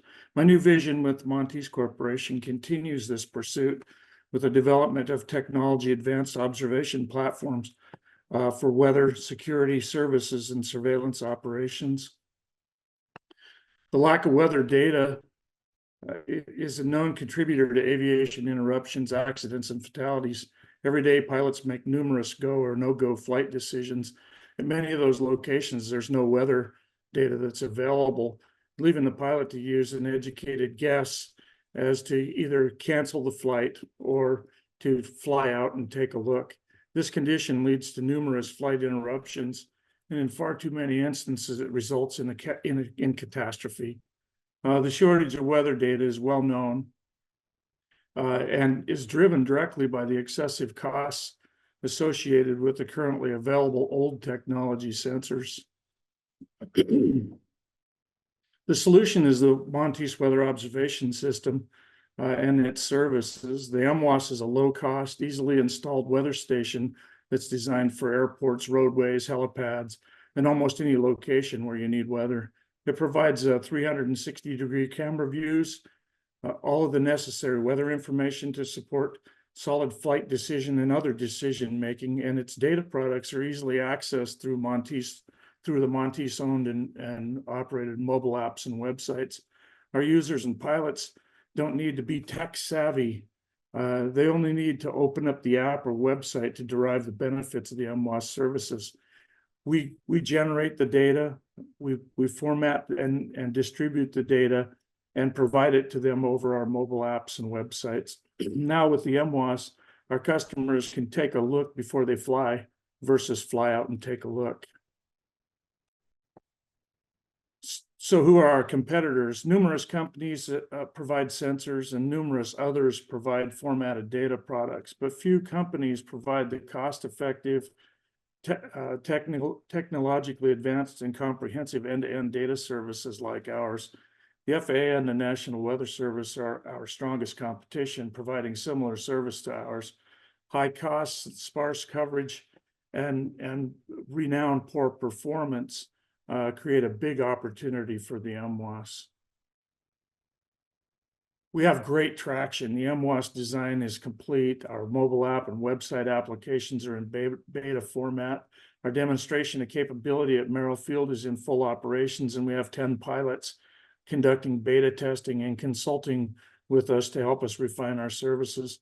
We have pre-orders pending and 2 international distributors that are interested to sell and install our systems globally. So there's plenty of interest in the MWAS. We're planning to use 4 primary revenue models: data as a service, traditional hardware sales, data subscription services, distributorships, and product licensing models. Our market is more expansive than you might think, though.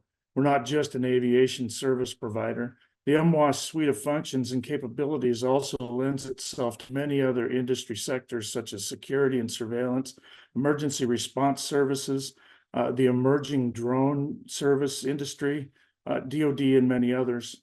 the overall revenue potentials easily reaches into the billions of dollars. In 2024 and 2025, we plan to establish our reputation and foothold in Alaska with the installation of services at 20 airports where observation data does not exist. In 2026, we plan to rapidly expand our services into the national and global markets with our distributors and product licensing. One item of note in the chart here is a relatively flat increase of operating expenses compared to the increasing revenues and net profit. To date, we have self-funded the MWAS development with a $256,000 investment, bringing it into readiness for initial sales and installations. Now we're raising $850,000 in seed funding for equity shares in a SAFE agreement or convertible note. The funding will support the initial MWAS network outlay in Alaska and will establish our foundation and industry reputation through 2025. And finally, the 49th State Angel Fund has stated the intent to invest in Monteith for up to $400,000, matching dollar for dollar an investment from a private entity that wants to invest in the company. So again, I'm Walter Combs with Monteith Corporation, and thank you. Okay, thank you, Walter. We are at 5:45. Investors, first question, Adam Link. All right. Two questions, but let's go with the most important one. Under your weaknesses, you said you were not FAA certified. We're not. What does that mean? How do you become FAA certified? How big of a hurdle is that? You don't become FAA certified. FAA certification is actually a function of an FAA, a trained FAA technician inspecting the facility every 4 months and signing off that it operates properly. Validation, data validation is the process whereby our system validates its accuracy and can be used in aviation flight decision making. Quite frankly, the only reason data certification is necessary is for approaches in IFR operations. So otherwise, pilots can use this information for advisory. If there's not an AWAS or a METAR at a specific location, the pilot is better to use some information than none at all. And that's the big problem that we've got right now, is the monopoly that the FAA holds over the certification of aviation data.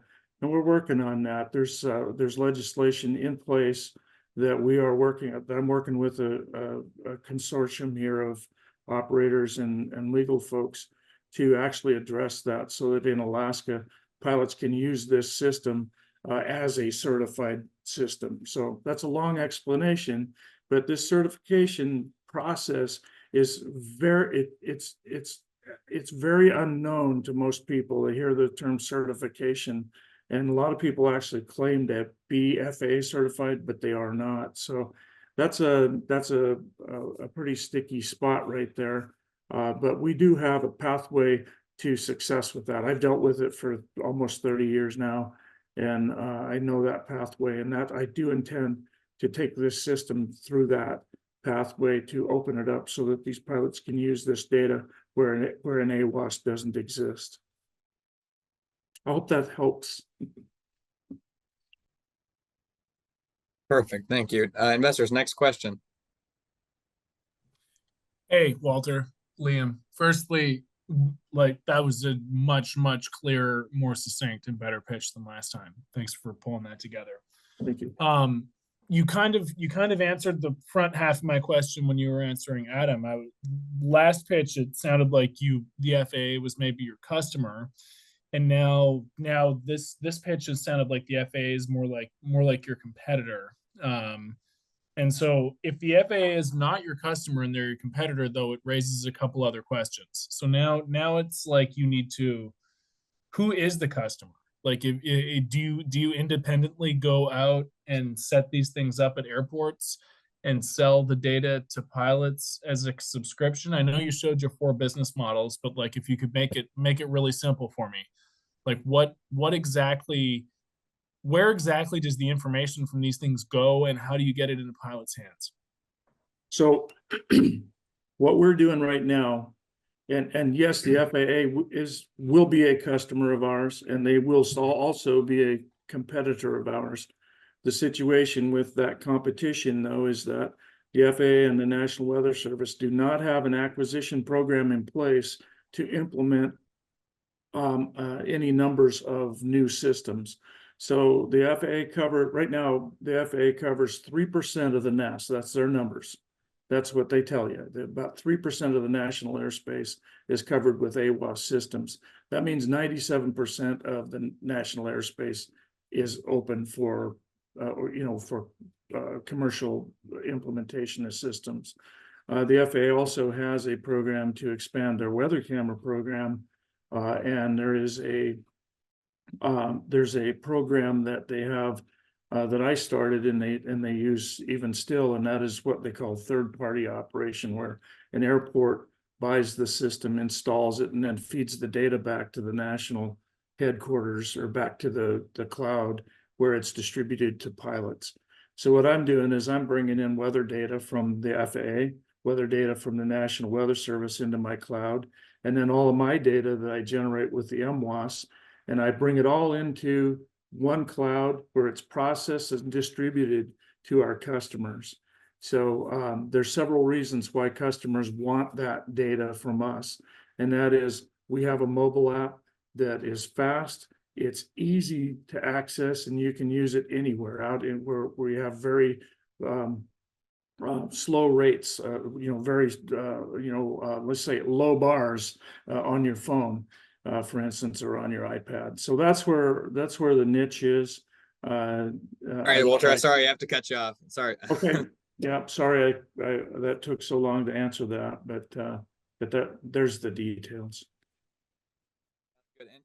Okay, hi, I'm Sid Wood, the founder of Riverdance Gold Mining. We are bridging the technology gap between large scale and small scale gold mining, and we're bringing something brand new to both. The problem all around the world, and for as long as people have been gold mining, we've had the same two problems. Gold is tough to find, and once you do find it, separating the gold from the gravel or the ground that's surrounding it is tricky. Both of those problems can rob a miner of time and money, because the most popular tool in gold mining, whether large scale or small scale, is a sluice box, and it has an average recovery rate of 60 to 80% for coarse gold and 30 to 40% for fine gold. Whether you're test panning to find those hot spots or digging and drilling larger samples for a more robust property valuation, you're trading time and effort for money, or vice versa. When it all boils down, for the vast majority of miners, the process will still include running the samples through a wash plant and sluice box, losing gold, then classifying it into separate size groups and running it through more machines where more gold is lost, until it's finally concentrated enough for a proper analysis. What if there was a way to do all of that in one shot, right there at the dig site and without losing any gold? What if you could combine the simplicity and cost effectiveness of gold panning with the massive sample sizes of large scale exploration and eliminate the need to transport hundreds or thousands of pounds of material all over creation? Introducing the Riverdance Mini Jig and the Riverdance Max. We have entry-level plastic frame versions and a deluxe aluminum frame version. These machines are super concentrators. It is feasible to reduce a 1,000-pound sample to a couple of Ziploc bags worth of material, and all within an hour's time. Our machines average 95 to 100% recovery of all gold, including the superfine gold that floats right out of a sluice box. They also separate the material into 2 or 3 size classifications as it is separated by density. These machines are self-cleaning, which means you don't have to stop feeding material until you are all done. They are truly an all-in-one solution with applications in every size of mining operation. Our business model right now is direct-to-consumer with multiple expansion opportunities on the horizon.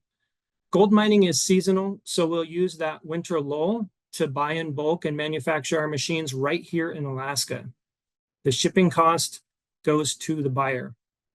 At the same time, we'll ramp up an aggressive ad campaign, and throughout the year, we'll do in-person demos at trade shows and mining conventions. In fact, I will be in Fairbanks next week at the Alaska Miners Association Spring Conference.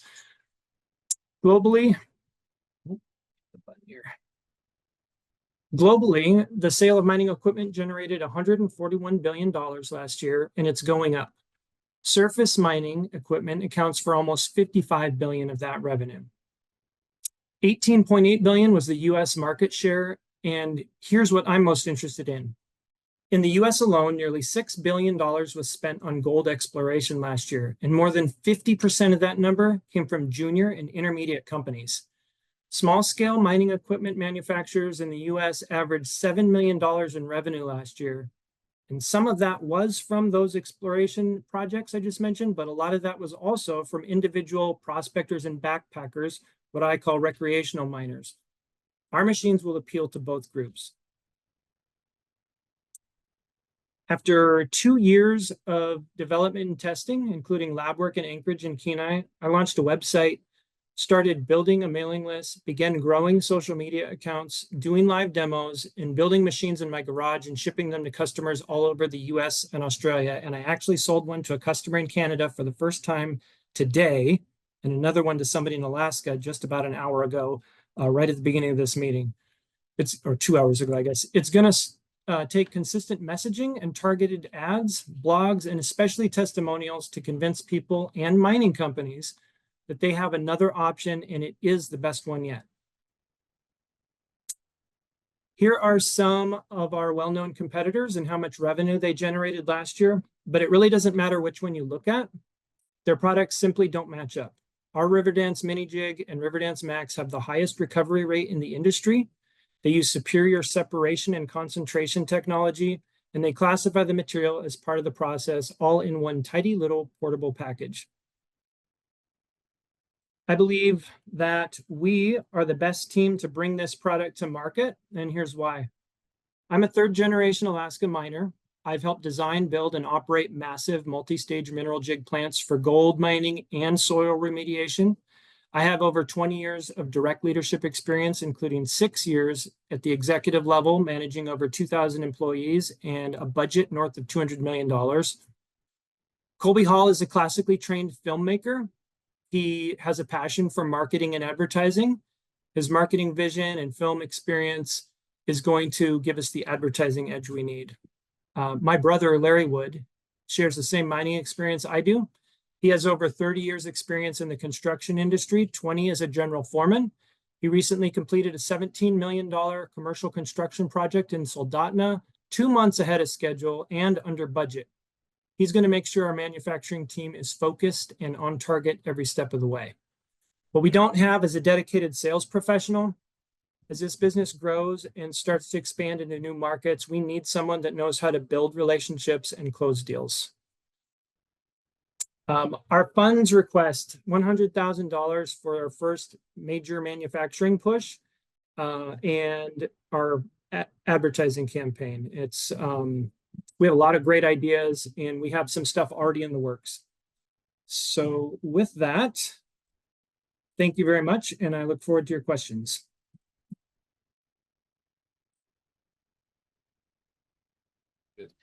Coming in at 5 minutes on the dot. Well done. All right, investors, we got first questions. Adam Link. All right, so I'm going to ask the same question again around cost of goods sold.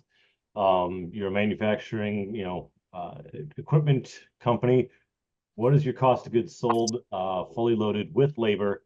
And the reason I keep asking this question for everyone is labor is like half the cost of manufacturing, and Alaska's expensive. Absolutely. So right now, we have zero labor costs because I have a full-time job. My brother has a full-time job. Colby has his own business, and we all donate our time to doing this. As we grow and our manufacturing ability, our ability to manufacture can't keep up, we will begin by hiring some skilled laborers, technicians, I'll call them, to do the prep work, to cut the pieces and get them ready for assembly.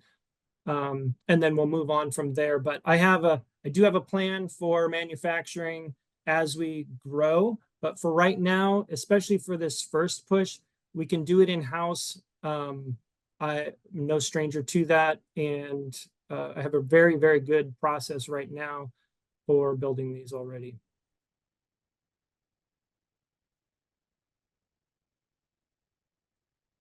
Okay, thank you. Next question. Hey Sid, congratulations on your first sale to Canada. Thank you. Given the seasonal nature of gold mining, how do you plan to adjust your marketing strategies and sales during during slow seasons in order to maximize profits during peak seasons? Absolutely. Well, one of the great things about gold mining is it happens all over the world, and we have been approaching markets all over the world. We've sold machines to Australia. We sell to the desert Southwest. The last 3 machines that I sold prior to today were to New Mexico, Arizona area. And so the lull in gold mining here in Alaska and in Canada and in the frozen north is not the same all over the world. So we're going to use that time to, as we'll catch up on manufacturing, because it is going to slow down in a lot of places.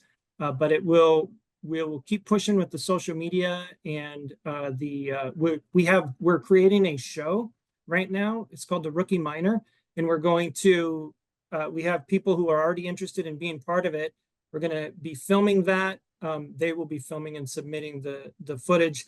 Colby's going to be putting it together, and we will be airing that over those winter months to keep people interested and to educate people on what it is, and to show that even the people who have no idea what they're doing when they start out can make this work and find gold. So we do have some good ideas with them. Very cool. Thank you. All right, Genesis, jump in.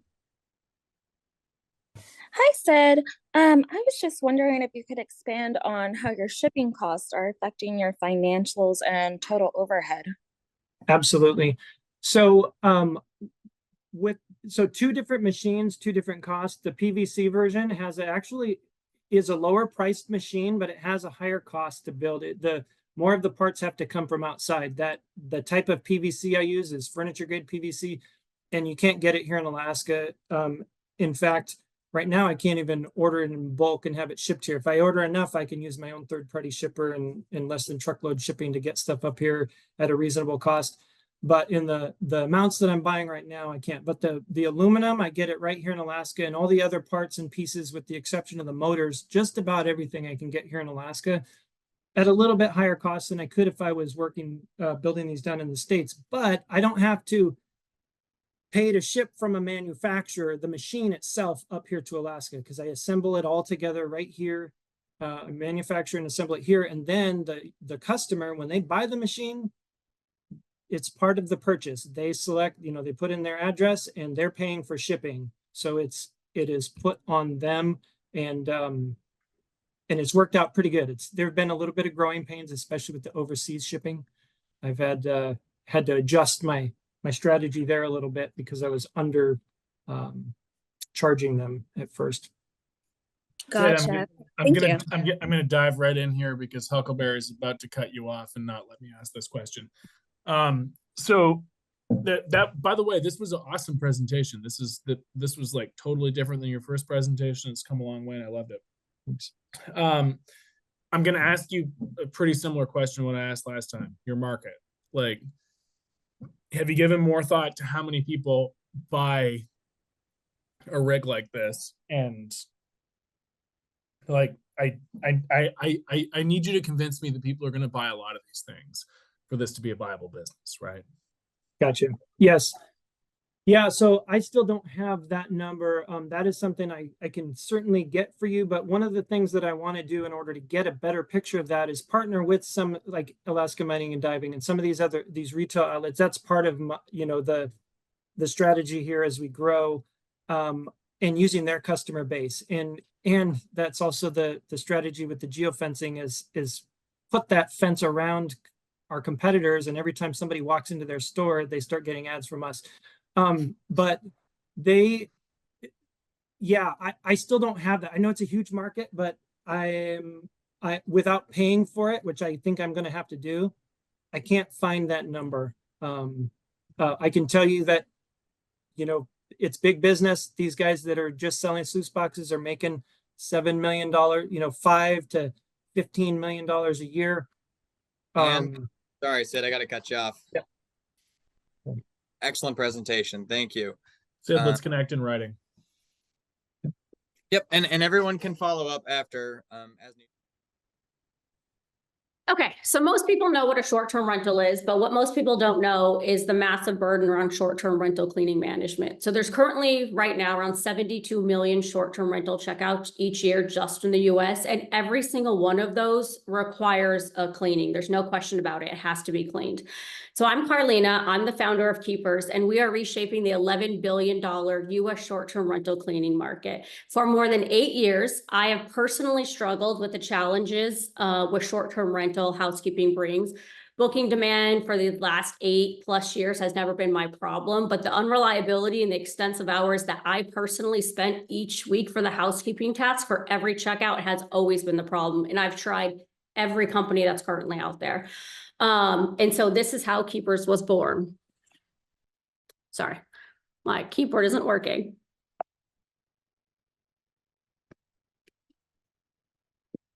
Okay, so the biggest pain point of having a short-term rental is housekeeping management. There's this extremely narrow window of time to turn the property over, which is between checkout and check-in. And on average, it currently takes 2 to 3 hours per week per property on housekeeping because there's so many steps involved during this entire process. And if you don't have a reliable housekeeper, that step is just consistently repetitive each time. And then being a property manager, which is our target customer, you're doing this for multiple properties over and over again. So then it becomes anywhere between 20 to 30, 35 hours a week. The nature of this industry means that scheduling is based on guest checkouts. So as a host, you have very limited control over the cleaning schedule, which is why 75% of short-term rental owners contract with property managers. And as a property manager, you cannot grow your business portfolio past 5 properties without hiring additional help, which eats directly into your revenue. So now step into a world where Keepers is here. You never have to worry about housekeeping again. You never have to provide input. You never have to search for a cleaner. 100% is completely taken care of. As a property manager, now you can spend that 20 hours a week growing your revenue stream, which is adding properties to your portfolio. And that's because we are leveraging advancements in machine learning. Our platform completely streamlines the entire cleaning management process. It creates this cleaning standardization. So as a cleaner, you can show up to any single job and be guided through every step of the cleaning from the beginning to the end. So our machine learning power task management and quality control system, this allows us to launch and scale into markets rapidly. It creates this opportunity for us to have low management overhead, and the possibilities of where this is going to take Keepers is really endless because this can go into every aspect of the business. So I want you to think about being a cleaner. You walk into a property, you open the app, you start the job, it walks you through the entire process. It tells you what areas of the property need more attention. Before you even end the job, it tells you what areas you need to go back to because now it's identifying what is dirty versus what is clean. And then not only that, instead of manually counting inventory, you're taking a photo of that toilet paper. Our app is counting it for you and then automatically alerts the host when they need to replace and replenish them. So since launching in our Alaska market, we have over $300,000 in gross transaction volume. We have over $100,000 in net revenue. We operate on this commission-based model. The cleaner receives 65% of the cleaning fee. We receive 35%. The average current cleaning fee is $142. And really launching in the Alaska market, it's helped us define the necessary and key features for our product and our operations model. So it's been completely beneficial for us. Going into this market, I knew seasonality would play a huge factor as it would fall off after the summer season. But that's okay because taking advantage of this and building out the tech and really building out those key features is what is going to help us really scale into markets. One of those pieces that came out was this AI machine learning process. At the peak of our growth, we were seeing month over month of doubling of net revenue, and that was just in the Alaska market. And also during that time, we've secured best-in-class partnerships. These are industry leaders, and they're really key to our success as well. So there's other companies in this market. There's Turno is our biggest competitor. They have been around since 2016. They have roughly around 100,000 properties. The issue with their platform is it's a pure marketplace play, kind of like Angie's List. So it doesn't relieve the problem in the industry, which is it just provides you a marketplace to find a cleaner. It doesn't take on any of the other thing. As a host or property manager, you still have to do the entire housekeeping management process, the quality assurance, the finding the cleaners, the negotiating, all on your own. And so what we've done is we've built a product to deliver a full service feel, but leveraging this AI and machine learning. And then so this is a really large business, and it's a growing business. I know there's been some like negative press, but it still is a massively growing business. There's expected to be over 100,000 properties added each year right now. So in addition to this model, we're easily able to expand into other real estate assets. And just for cleaning, this is putting our TAM in the trillions. But this doesn't account for any of our maintenance subscription model that we've already identified and building out. This doesn't account for any of the inventory growth partnerships, which is a rev share. There's a whole bunch of other stuff that we've identified, and this does not account for any of that. And so for every property is brought onto the Keepers platform, it generates around $4,000, which is right around 568,000 in gross booking volume, and then 200,000 in net revenue. So the Keepers team is myself. I am the original founder and the CEO. I have over 20 years of finance experience. Prior to this, I was a senior vice president of a very large regional bank and took it to acquisition. And then I personally have over 8 years of my own short-term rental, massive headache. And so I deeply understand this space personally. And then Patrick has joined the team right around 8 months ago, and he completed his MBA at or his master's at Columbia, his MBA at Columbia. He spent almost a decade in operations. He has also done operations for fast-growing startups. We also have great strategic advisors on our team. And then, so we are currently raising 500,000 in pre-seed capital, and this is going to refine our existing platform. It's going to ship out the machine learning. It's going to ship out our brand new app that should be coming out in the next month. And then it's also going to launch us into new markets and hopefully acquire more than 200 properties in the next few months. All right, thank you, Carlina. That was going to be my first question was going to be, what's your next slide? All right, there's next question. Hey, Carlina, Liam, I've got a handful of questions. I'm gonna start off with the only one that's a little bit uncomfortable. You'll either know why I'm asking this or not, but does Brian have equity? So Brian is an advisor, and he does have a small piece of equity as an advisor. Okay. Does that make you an Alaska business for compliance purposes with this conference? No, it's because 95% of our business is ran in Alaska. Okay, so all your customers are in Alaska? Yep. Okay. So that out of the 300,000 that we've in revenue, there's 295,000 have come from Alaska. Okay, cool. So my next question, and like the more prescient one, is like,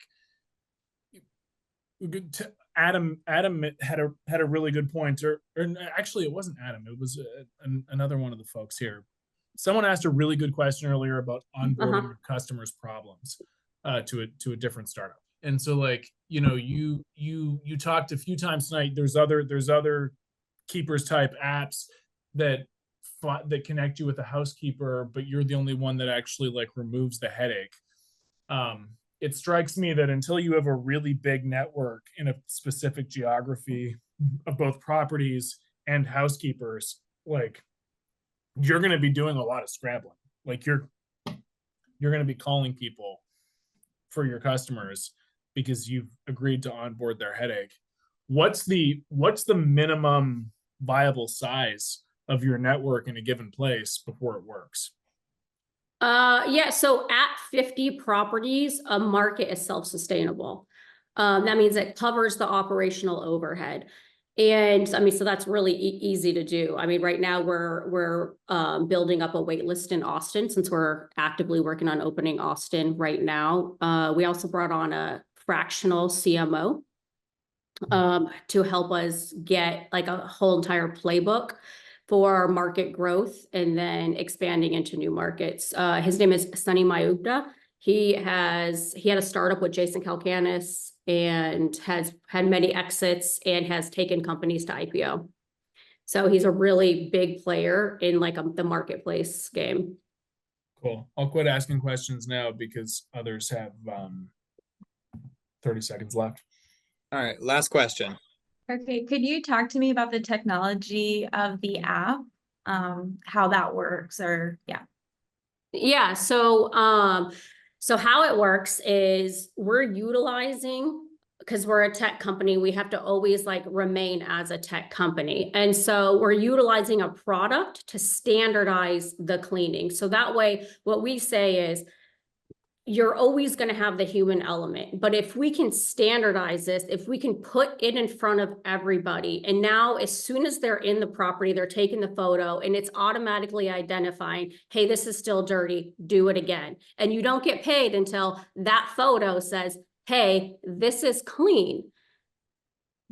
So, and then on top of that, like you can take this to other things. Now we can completely like take our product and say, we are generating so much data. We now know every cleaner that comes on. We know how long an average takes them per square foot in a property. And so now we can either downsize what properties they take, because we have some cleaners that can't clean past 2 properties. They get overwhelmed.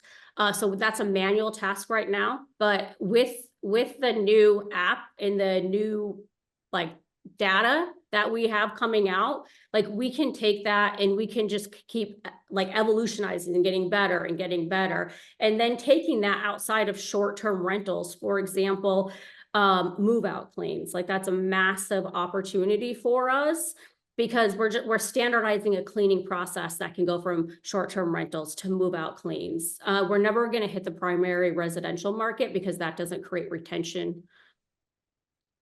All right, perfect. Thank you, Carlina, and thank you, Felicia, for the question. That is our second round of pitches. Well done, everybody.